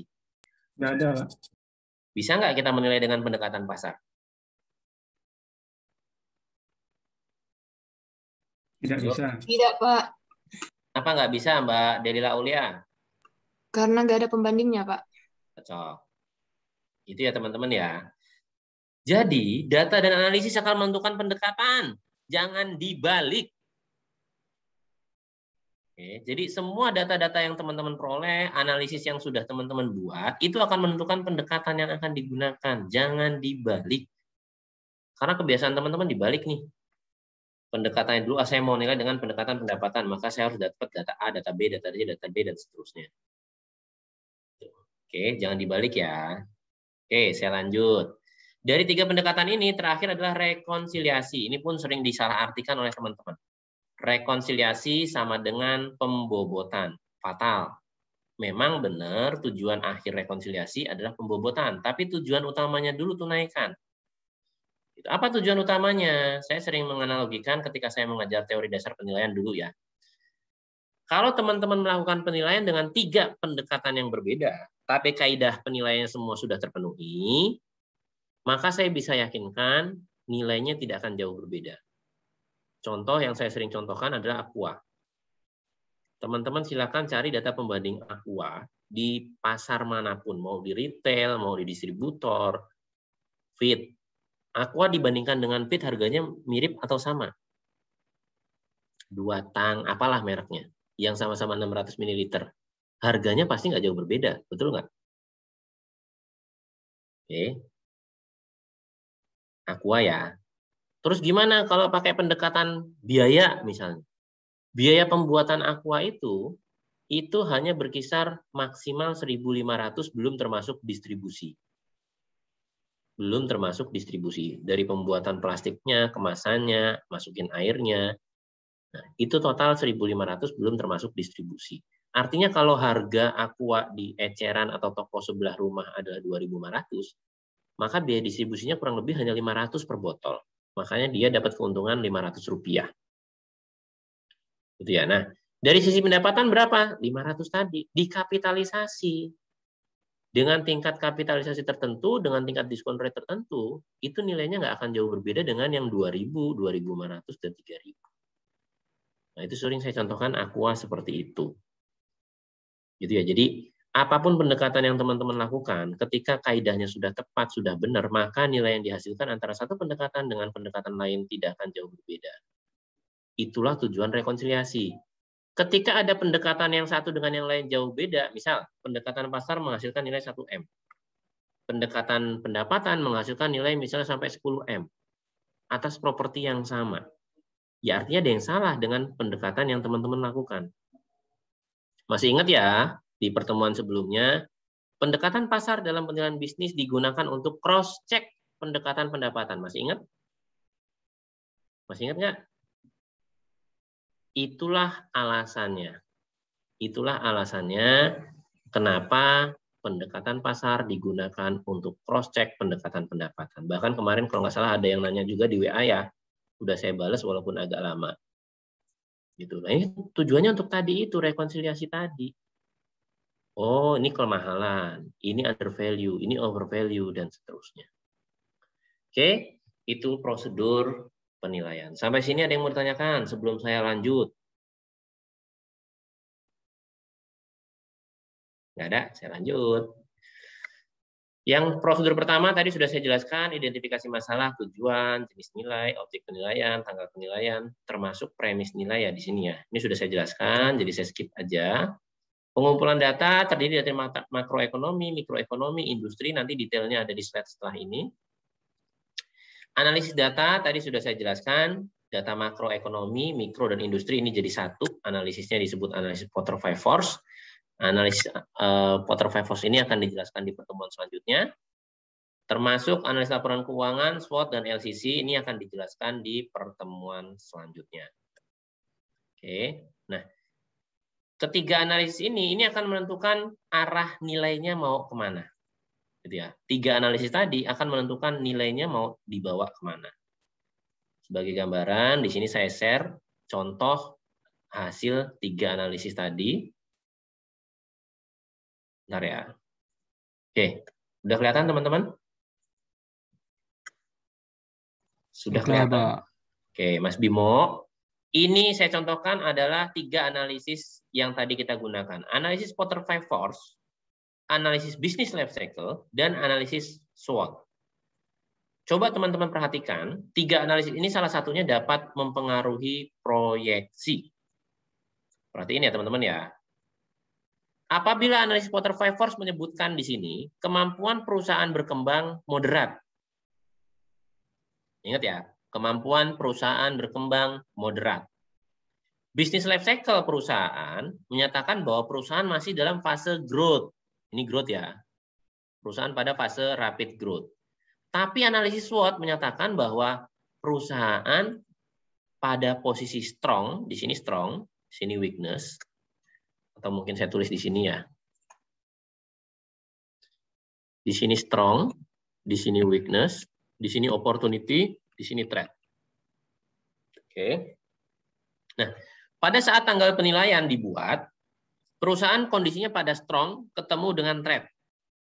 Di mana perusahaan bisa dibilang di sini kemampuan perusahaan berkembangnya bagus, posisi perusahaan sedang berkembang atau growth atau rapid growth. Tapi ada ancaman di sini, ada threat.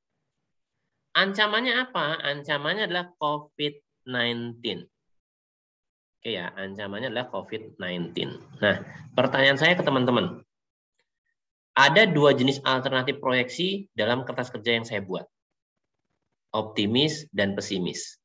Nah, pertanyaan saya ke teman-teman, kalau perusahaan yang saya nilai bergerak di bidang industri sepatu, alas kaki ya.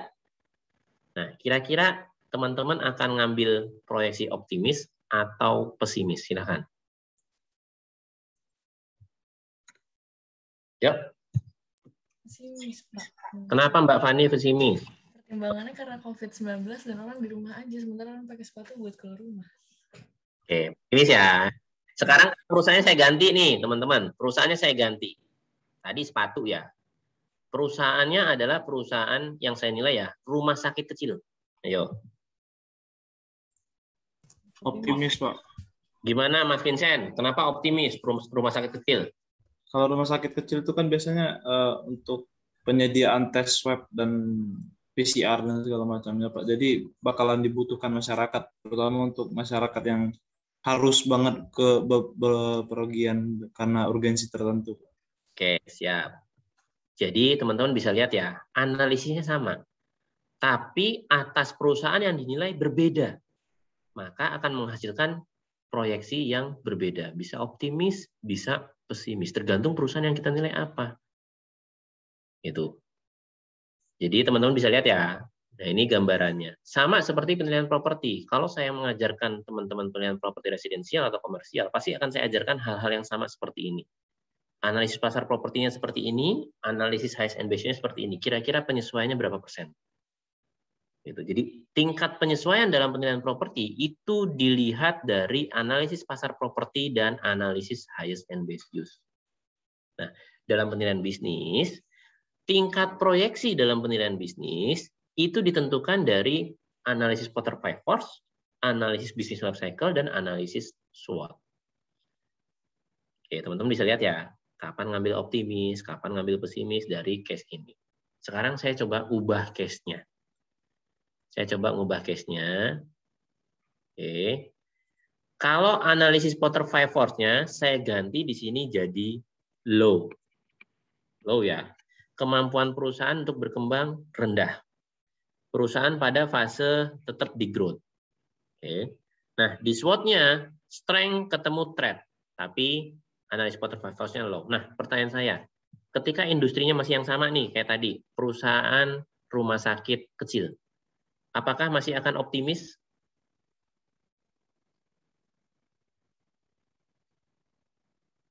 Yo, saya ganti ya. Tadi kan moderat. Nah, sekarang low nih, kemampuan perusahaan berkembangnya dan Porter 5 Force low. Posisi perusahaan growth, ketemu di sini strength, ketemu threat. Apakah masih akan optimis? Pesimis, Pak. Kenapa Mbak Fani pesimis? Berarti Walaupun rumah sakit kecil ya. Iya, berarti dia nggak bisa menyesuaikan dengan keadaan. Misalnya, harusnya dia bisa membuka untuk praktek buat penyediaan alat swab, tapi karena dia tidak memiliki kemampuan untuk berkembang, ya dia tidak menyediakan itu. Cocok. Betul sekali Mbak Fani. Jadi teman-teman bisa lihat ya, Mau itu optimis atau pesimis, yang bicara adalah analisis yang di atas tadi. Bukan semau-maunya penilai. Kapan optimis? Professional judgment. Tidak seperti itu. Kapan pesimis? Professional judgment. Tidak seperti itu. Jadi semua penilai itu by science and art. Ya, sainsnya di mana? Ya, sainsnya ini nih. Porter 5 Business Neural Cycle, SWOT. Artnya di mana? Ketika kita menentukan optimis, kita kan menentukan pesimis. Dasarnya yang mana? Nah, sekarang saya balik. Tadi Mbak Fani pesimis ya. Bisa nggak kalau saya ganti jadi optimis? Kira-kira alasan yang mana yang memperkuat untuk alasan jadi optimis? Karena SWOT-nya strong. Karena SWOT-nya masih strength dan fase pertumbuhannya masih di rapid growth. Gitu ya. Jadi apapun yang kita ambil, mau itu optimis, mau itu pesimis, kembalikan ke analisis. Artnya adalah kita mau ngambil yang mana, optimis atau pesimis, itu art. Tapi sainsnya arahkan tadi ya, kita mau ambil optimis, arahkan ke sini. Kita mau ambil pesimis, arahkan ke sini. Inilah science and art dalam penilaian. Sampai sini jelas teman-teman? Ada yang mau ditanyakan? Silakan. Nggak ada? Saya lanjut. Semoga ini memperjelas ya. Saya clear dulu. Saya stop share.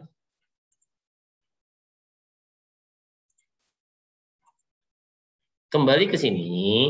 Artinya analisis tadi itu akan menentukan nilai itu mau kita bawa ke arah mana. Analisis tadi akan menentukan nilai mau kita bawa ke arah mana. Itu tidak seperti teman-teman, mohon maaf ya, misalnya DJKN. DJKN itu statuta valuation. Statuta valuation. Artinya ya nggak perlu pakai analisis kayak gini. Langsung aja dinilai dapat berapa, pasti langsung diakui. Gitu. Kenapa? Karena dia hanya menilai terkait aset BUMN. Tidak ada yang men-challenge di sana. Itu berapapun nilainya, walaupun salah sekalipun, nggak ada masalah di DJKN. Itu berbeda dengan penilai publik dan penilai DJP. Itu berbeda dengan penilai publik dan penilai DJP.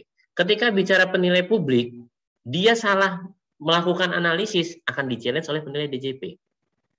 Begitu juga penilai DJP, salah melakukan analisis akan di-challenge oleh penilai publik. Kenapa? Karena kita sama-sama pada kaidah yang sama, standar yang sama, dan kita sama-sama pengetahuannya dianggap sama.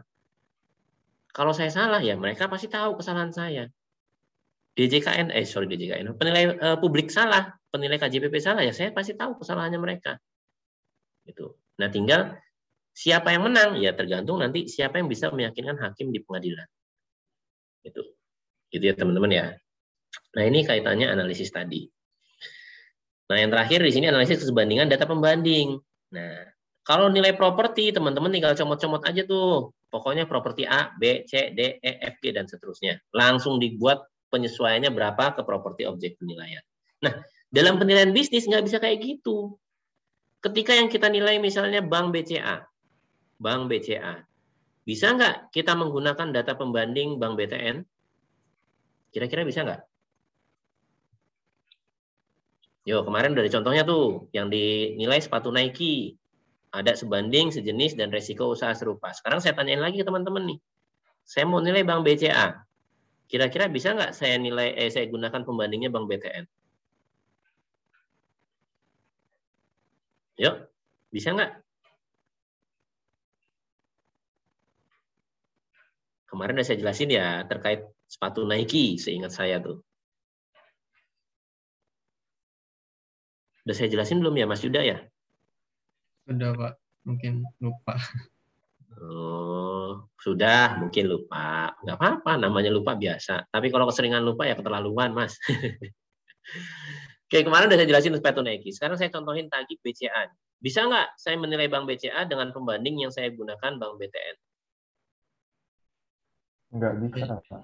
Kenapa Mas Wimar nggak bisa? Soalnya yang kemarin dibilang perusahaan bisnis nggak ada yang sebanding. Oke, kalau saya bilang yang sejenis, bisa nggak? Bisa kalau sejenis. Oke, kenapa bisa Mas? Ayo Mas Wimar, kenapa bisa yang sejenis? Sama-sama bergerak di bidang itu Pak, perbankan. Perbankan, oke. Nah, dalam penilaian bisnis, tidak seperti penilaian properti yang tadi saya jelaskan. Teman-teman harus menentukan dulu analisis kesebandingannya, kriterianya apa. Saya mau menggunakan sebanding yang sejenis, yaitu di industri yang sama. Maka kriteria pertama industri yang sama ya. Semua perbankan itu jadi data pembanding loh. Kriteria kedua, selain di industri yang sama, yang modalnya misalnya sama-sama antara 5 sampai 10 triliun. Disortir lagi tuh. Dari industri perbankan yang modalnya 5 sampai 10 triliun ternyata ada 5 bank. 5 bank nih ya. Ya udah, kalau dalam penilaian bisnis, kalau kita sudah memakai 2 kriteria, maka atas 5 perusahaan pembanding ini harus kita gunakan semua. Tidak boleh milih, oh saya dari 5 saya pilih 3 aja. Oh nggak boleh kayak gitu. Dalam penilaian bisnis, kriteria itu sangat menentukan.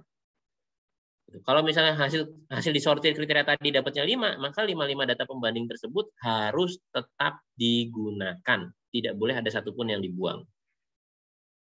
Kalau mau ya dikecilin lagi kriterianya. Oh yang 5 sampai 10, 5.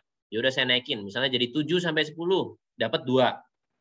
Ya berarti 2 data pembanding ini yang akan digunakan sebagai pembanding dalam penilaian bisnis. Gitu ya. Tapi harus sesuai dengan kriteria yang sudah kita tentukan. Oke, itu untuk analisis kesebandingan. Saya lanjut. Nah, untuk pendekatan dalam penilaian bisnis, ini adalah semua pendekatan dan metode yang ada yang pernah dilakukan di dunia. Enggak cuma di Indonesia ya, tapi di dunia. Walaupun di Indonesia dan kesepakatan dengan dosen koordinator yang diajarkan dalam pendekatan pendapatan hanya DCF doang nih. Tapi teman-teman harus tahu ada metode lain dalam pendekatan pendapatan di dunia. Ada namanya EVA atau Economic Value Added, ada namanya APV atau Adjusted Present Value, dan yang terakhir ada namanya Real Option. Dari 4 metode dalam pendekatan pendapatan, Real Option adalah satu-satunya metode yang tidak bisa dilakukan di Indonesia. Kenapa? Karena di dunia luar sana, di Amerika, Australia, di Eropa, ada namanya pangsa pasar opsi. Opsi adalah salah satu dari aset berupa instrumen keuangan. Instrumen keuangan itu apa aja? Instrumen keuangan itu kayak saham, waran, obligasi. Nah, itu instrumen keuangan. Termasuk salah satunya adalah opsi. Nah, di Indonesia tidak ada instrumen keuangan yang disebut opsi. Sehingga dari 4 metode ini yang bisa digunakan hanya 3. Nah, yang disepakati untuk diajarkan ke teman-teman hanya 1 metode, yaitu DCF. Gitu. Nanti kalau misalnya teman-teman udah lulus, entah nanti di DJP, di DJKN, mau di Setjen, kalau teman-teman mau belajar terkait EVA, EPV, boleh menghubungi saya. Insya Allah akan saya ajarkan. Kalau ini di DJP ya, insya Allah nanti ini akan diajarkan ketika teman-teman diklat. Kalau ini di DJP, kalau yang di DJKN saya nggak tahu pola diklatnya seperti apa, diajarkan atau tidak, saya nggak tahu seperti apa. Yang jelas kalau DJP, 2 metode lain ini akan diajarkan. Oke, di pendekatan pasar atau pendekatan relatif market approach, itu ada 3 metode, earning model, revenue model, and book model. Nah, 3-tiganya ini akan diajarkan. Ini akan diajarkan dalam penilaian bisnis kali ini. Oke. Nah, di pendekatan aset ada 4 metode. Ada 4 metode. Hanya saja yang disepakati akan diajarkan di pengantar penilaian bisnis hanya metode adjusted asset. 3 metode lainnya, liquidation, realizable asset, replacement, ini tidak diajarkan. Nanti ketika di DJP, teman-teman diajarkan ketika diklat. Kalau di DJKN, saya nggak paham, jadi saya tidak bisa menjelaskan. Itu ya teman-teman ya. Jadi yang diajarkan untuk PPB ini, DCF, 3 model dalam pendekatan pasar, dan adjusted asset. Oke. Nah ini pendekatan-pendekatan yang harus teman-teman perhatikan dan teman-teman pahami. Mungkin sekarang nggak tahu EVA ada, tapi nanti ketika ada berita-berita di koran, oh penilaian dengan EVA. Belum lagi ditambah dengan pendekatan-pendekatan yang baru-baru ini ditemukan di dunia internasional. Gitu. Dan pendekatan ini lebih reliable, hanya saja datanya lebih sulit untuk dipahami dan untuk diperoleh. Oke, nah ini pendekatan-pendekatan yang ada. Ini cukup untuk dipahami aja, biar teman-teman nggak kurang update ya. Nanti teman-teman diajarkan cuma DCF nih. Tapi ternyata teman-teman ngelihat di koran, kok ada ya EVA ya di penilaian bisnis ya. Perasaan kemarin nggak diajarin. Nah, dalam dunia luar itu udah biasa ya teman-teman ya. Jadi ketika teman-teman dapat koran, jurnal terkait EVA, Economic Value Added, ya itu salah satu pendekatan dalam penilaian. Jadi nggak usah kaget, nggak usah bingung. Oke, saya lanjut. Nah, ini rekonsiliasi seperti yang tadi saya jelaskan. Rekonsiliasi berasal dari kata reconcile, yang artinya mendamaikan, mencocokkan, menyesuaikan. Hanya saja, rekonsiliasi sering disalahartikan menjadi pembobotan. Pokoknya udah dapat nilai langsung dibobot. Itulah tugas rekonsiliasi. Ternyata tidak seperti itu. Seperti yang tadi saya jelaskan, rekonsiliasi itu digunakan untuk nyocokin nih dari ketiga pendekatan. Pendekatan pendapatan dicocokkan dengan pendekatan pasar. Di cross check istilahnya dalam penilaian dengan pendekatan pasar. Kok nilainya jomplang, terlalu jauh, berarti ada yang salah dengan pendekatan yang kita lakukan. Bisa jadi yang tadi misalnya Mbak Fani bilang, oh ini proyeksinya optimis. Ternyata setelah proyeksi optimis dapatnya overvalue dengan pendekatan pasar. Ya berarti Mbak Fani salah dalam menganalisis, salah dalam mengambil keputusan. Harusnya jadi pesimis. Gitu ya, maka diperbaikilah dengan proyeksi pesimis sehingga nilainya nggak terlalu jauh antara pendekatan pasar dan pendekatan pendapatan. Nah inilah tujuannya rekonsiliasi. Jadi jangan langsung dibobot ya, tapi dicek dulu nilainya terlalu tinggi, terlalu jauh atau tidak. Kalau terlalu jauh berarti ada pendekatan yang salah diterapkan atau ada metode yang salah digunakan. Itu sehingga harus kita perbaiki terlebih dahulu. Nah, kalau sudah diperbaiki, baru nanti dibobot. Nah, itulah tujuan rekonsiliasi. Nah, yang terakhir adalah laporan penilaian. Hal-hal yang harus diperhatikan dalam laporan penilaian, yang pertama, gunakan bahasa yang dapat dipahami oleh semua orang. Bahasanya sederhana. Nggak perlu bahasa yang macam-macam ya. Sederhana aja. Yang penting teman-teman ketika ketemu dengan hakim, ketemu dengan kepala kantor yang nggak paham penilaian, ketika baca laporan penilaian tersebut, itu sudah paham, oh jadi prosesnya kayak gini. Datanya diperoleh dari sini dan seterusnya. Makanya gunakan bahasa yang sederhana. Oh iya Mas Yuda nanti ingetin saya ya. Setelah ini tolong minta saya untuk ngasih ke sampean yang pertama adalah file PPT-nya, pertemuan hari ini. Yang kedua laporan penilaian, yang ketiga kertas kerja. Tolong ingetin saya Mas Yuda ya. Baik Pak. Saya orangnya sering lupa Mas Yuda, karena banyak banget kerjaan, saya bingung juga. Belum tua tapi udah lupa. Oke, saya lanjut. Yang kedua, jelaskan proses penilaian sedetail mungkin untuk mempermudah pembaca memahami proses penilaiannya. Nah ini ya, jadi sedetail mungkin kalau bisa dikasih tahu prosedurnya, data-datanya, analisisnya kayak gimana, dan seterusnya. Termasuk data, dokumen, dan analisis yang digunakan dalam proses penilaian wajib dilampirkan lengkap dan rinci. Oke, nah yang keempat nih yang paling penting nih. Kualitas laporan penilaian menunjukkan kompetensi penilainya. Ini yang paling penting. Ini saya pelajari ketika saya masuk ke pengadilan pajak. Pertama kali saya jadi penilai di DJP, saya nggak paham bahwa kualitas laporan penilaian menunjukkan kompetensi penilainya. Tapi setelah saya banyak membaca laporan KJPP, saya banyak masuk ke pengadilan pajak, saya baru paham. Oh, ternyata kemampuan teman-teman, kemampuan penilai, itu bisa dilihat dari bagaimana cara teman-teman menganalisis, mencari data, atau menyelesaikan laporan. Gitu. Sebagai contoh, teman-teman bikin laporan cuman ala kadarnya. Ya saya bisa bilang, oh teman-teman ini nggak punya effort untuk nyari data yang lebih detail. Atau dalam tanda kutip, malas. Gitu. Atau membuat laporan yang penting jadi copy paste dari laporan sebelum-sebelumnya, ada salah ketik yang belum diedit, misal. Oh ini berarti teman-teman cuma kopas doang. Isinya belum tentu paham. Gitu. Jadi itu bisa menunjukkan seperti itu. Sehingga teman-teman diharapkan harus hati-hati dalam membuat laporan penilaian. Saya pun ketika belum masuk pengadilan pajak, saya selalu baca dulu laporan penilaian KJPP. Kalau saya menemukan KJPP yang laporan penilaiannya lengkap, detail, dan terbuka banget, saya harus waspada. Gitu. Kenapa saya waspada? Artinya ilmunya dia, kompetensinya dia lebih baik dari saya. Maka saya harus siapkan referensi, siapkan data-data, siapkan defense, supaya saya bisa menang di pengadilan pajak.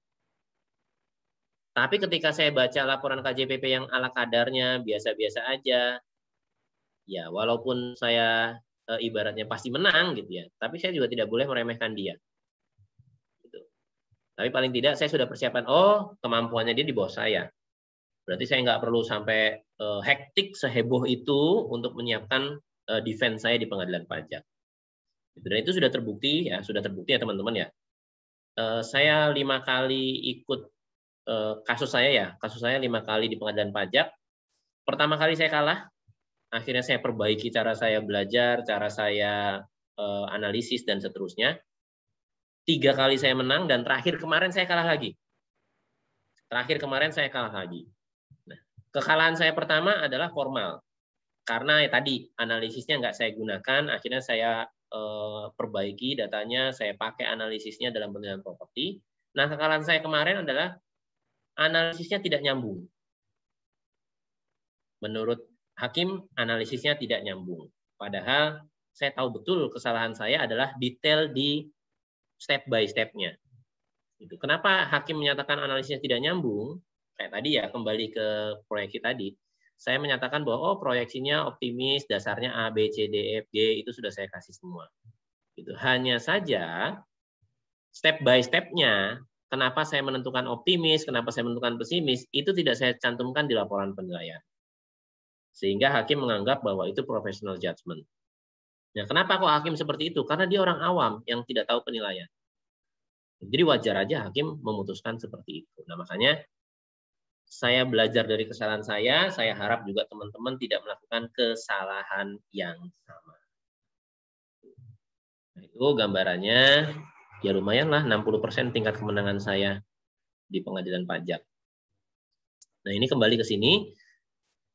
Pastikan bahwa kualitas laporan penilaian menunjukkan kompetensi penilai. Tolong camkan ini baik-baik. Karena ini benar-benar terjadi di dunia nyata. Dan ini sebagai battle awal kita. KJPP ngasih laporan penilaian mereka. Penilai DJP berani nggak ngasih laporan penilaian kita ke KJPP? Artinya ketika kita sudah memutuskan untuk tidak ngasih laporan penilaian, kita sudah kalah mental di awal. KJPP sudah pasti di atas angin. Kenapa? Kita nggak berani, berarti ada sesuatu yang diumpetin. Begitu juga dengan KJPP. Ketika kita minta laporan keuangan penilai publik dan itu nggak dikasih, mereka udah kalah mental di awal. Artinya ada yang diumpetin oleh KJPP. Jadi itulah sama-sama antara penilai KJPP atau penilai publik dengan penilai DJP. Itu ya, agak berbeda dengan penilai DJKN yang sifatnya statute valuation. Nggak ada yang men-challenge nilainya dia. Jadi sehingga kemampuannya akan berbeda juga. Nah, ini kembali ke kualitas laporan penilaian. Nah, planning the process, kalau teman-teman udah tahu tadi prosedurnya, ya di plan dari sekarang. Identify economic characteristic and competitive dynamic in the industry. Jadi teman-teman cek nih data-data apa aja yang dibutuhkan untuk menilai kondisi ekonomi, industrinya seperti apa dan seterusnya. Yang kedua juga identify company strategy dengan cara menggunakan analisis SWOT. Jadi teman-teman bisa tahu strategi yang akan digunakan ke depannya seperti apa.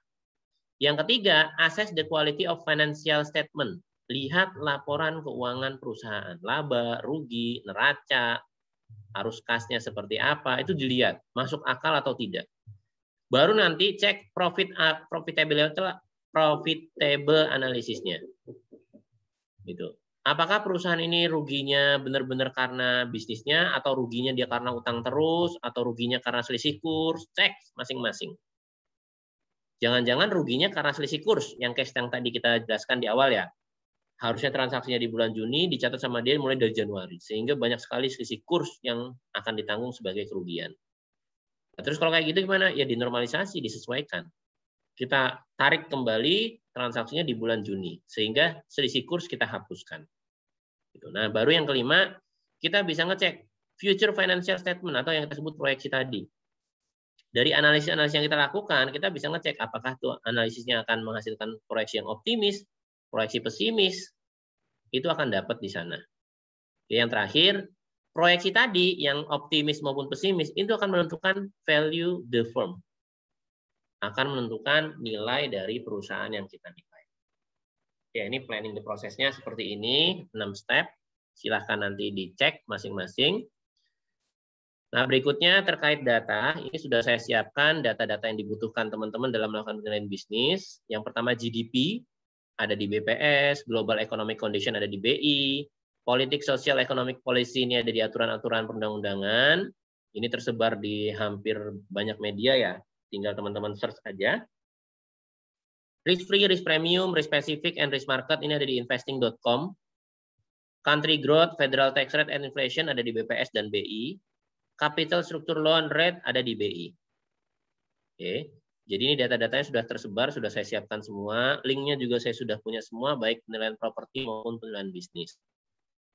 Itu nanti kalau misalnya teman-teman butuh datanya, silahkan nanti linknya akan saya share juga. Oke, selanjutnya ini adalah data untuk industri. Ada growth industri, ini ada di Kemenperin. Jadi Kemenperin itu punya statistik beberapa industri, tidak semua industri lengkap ya. Tapi paling tidak sudah ada beberapa industri yang punya tingkat pertumbuhan yang dicatatkan di Kemenperin.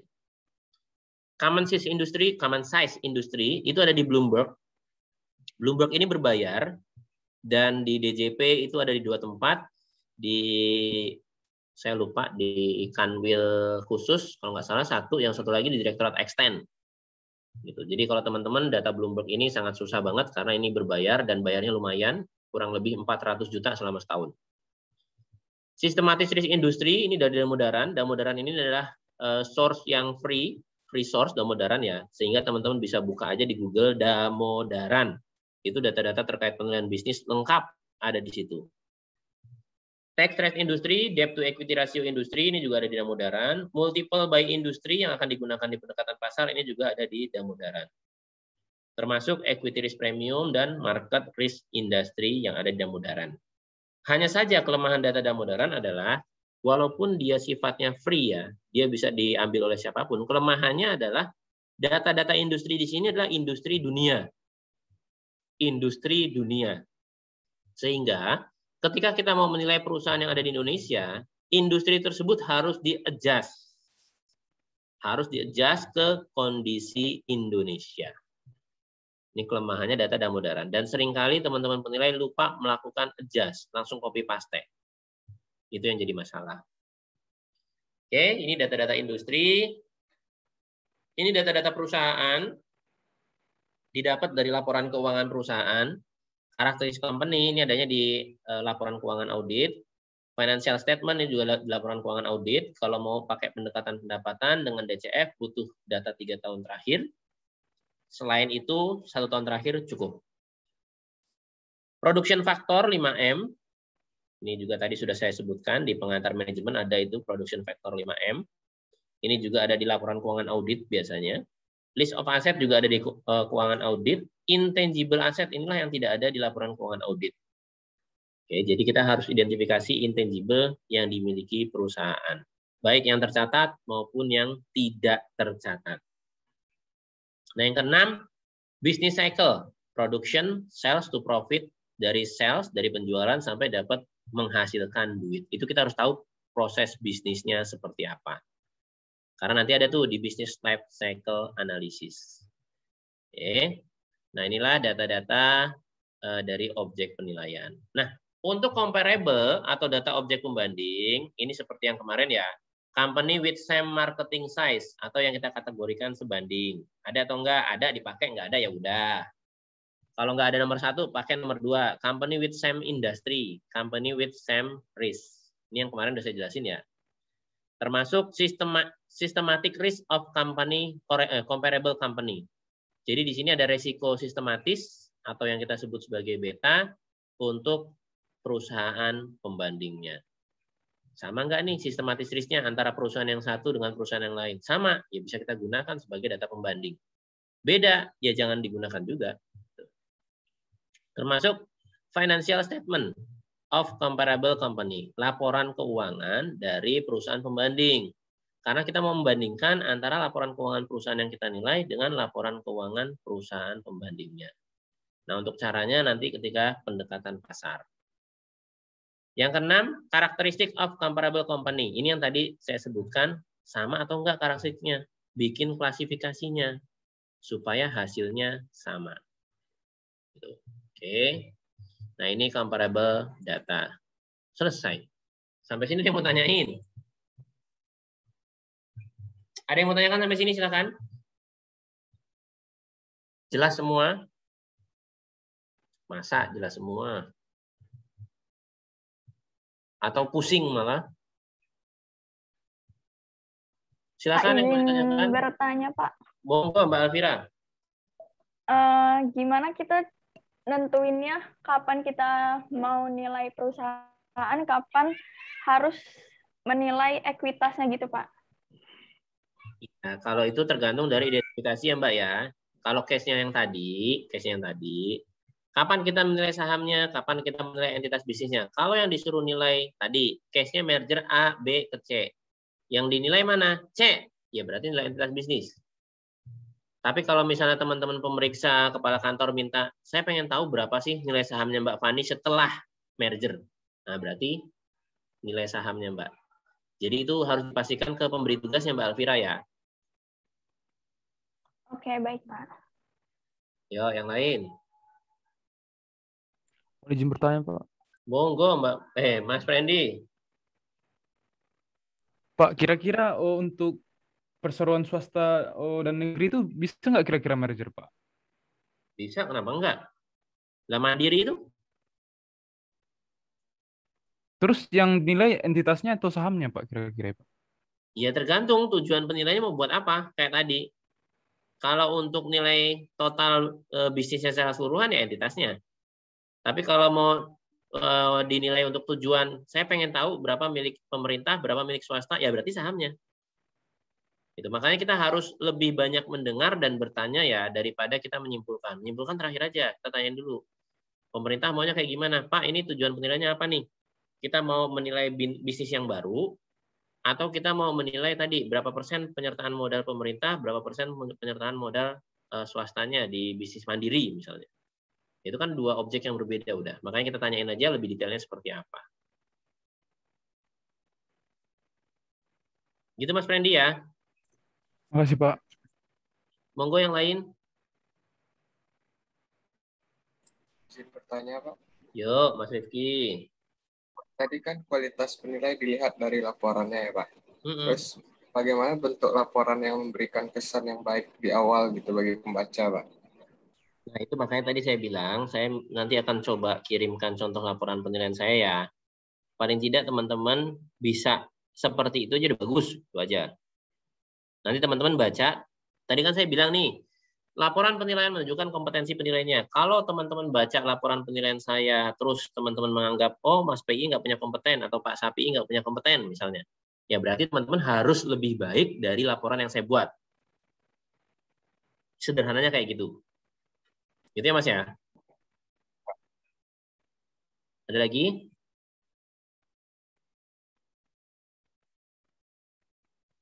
Ada lagi silakan. Nggak ada. Oke, kalau tidak ada sebelum saya tutup, saya sedikit akan kertas kerja yang saya share ke teman-teman agak berbeda dengan kertas kerja yang baru ya. Kertas kerja yang baru ini seperti ini. Jadi setiap proyeksi itu saya membuat beberapa alternatif. Kalau tadi cuma 2, optimis dan pesimis, itu untuk teman-teman belajar. Tapi secara real kami teman-teman penilai DJP itu karena kertas kerja saya yang buat, saya pribadi ini membutuhkan banyak alternatif seperti ini.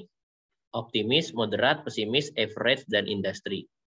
Gitu. Bahkan ini saya kembangkan lagi untuk proyeksi tambahan 3. Di sini menggunakan trend line, linear, menggunakan linear, logaritmik, dan eksponensial. Nah, dari ke-8 alternatif ini akan menentukan kira-kira mana yang lebih masuk akal dengan menggunakan tingkat deviasi yang ada. Menggunakan tingkat deviasi yang ada. Kenapa? Karena inilah kekalahan saya di terakhir. Saya di-challenge terkait dengan proyeksi. Kenapa menggunakan optimis saja atau pesimis saja? Padahal wajib pajak itu hanya menggunakan 3. Optimis, moderat, dan pesimis. Saya hanya menggunakan 2, optimis dan pesimis. Selama ini kita menang. Gitu. Kenapa? Karena wajib pajak hanya menggunakan 1 alternatif. Kita pakai 2. Nah, ketika kemarin wajib pajak menggunakan 3, menggunakan moderat, kita di-challenge sama hakim agak berat. Kenapa hanya menggunakan optimis dan pesimis? Padahal sudah saya jelaskan kenapa, tapi ternyata dianggap tidak meyakinkan hakim. Sehingga di kertas kerja yang saya perbarui ini, saya membuat 8 alternatif. Ini ya, termasuk 3 di bawah. Gitu. Harapannya sih bisa menjawab hakim kenapa menggunakan 3, kenapa menggunakan 2. Saya menggunakan semua alternatif yang ada sebenarnya. Hanya saja mana yang mau dipilih. Itu tergantung dari analisis kita. Nah, ini gambarannya kekalahan saya dan kesalahan saya yang terakhir. Tuh. Makanya saya kalah di pengadilan pajak. Nah, ini kertas kerja lengkap saya, teman-teman. Versi yang terbaru, versi 2.8. Tapi saya tidak akan memberikan yang ini. Saya memberikan yang versi beta, yang pertama kali saya gunakan. Nanti akan saya share, Mas Yuda, tolong diingetin ya. Kertas kerja yang versi 28 ini insya Allah sudah lengkap. Ini data, Nah, ini sudah lengkap. Ini tampilannya seperti ini, neraca historisnya. Ini juga tampilannya laba rugi historisnya seperti ini. Ini analis Porter 5 Force-nya tampilannya. Ini SWOT-nya. Ini business life cycle-nya. Jadi insya Allah analisisnya lengkap. Nah, ini forecasting analisis.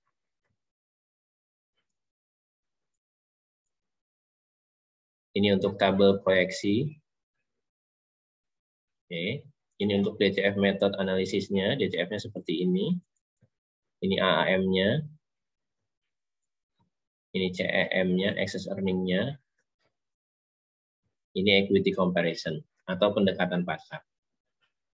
Nah, ini untuk keserbandingan kriterianya, induk anak 90 hari aktif, struktur modal, total aset memenuhi kriteria atau tidak. Ini delom-delok. Ini contohnya teman-teman ya. Ini delok, ini rekonsiliasi. Bagaimana cara melakukan rekonsiliasi. Oke, tapi yang saya share tidak selengkap itu. Tapi nanti ketika teman-teman masuk DJP, insya Allah akan saya jelaskan semua detail terkait kertas kerja tadi. Oke, mungkin itu aja dari saya di pertemuan hari ini.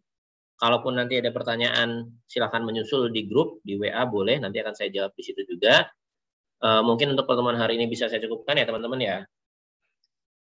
Sorry, mohon maaf, saya lupa absen nanti. Izin teman-teman, saya absen sebentar.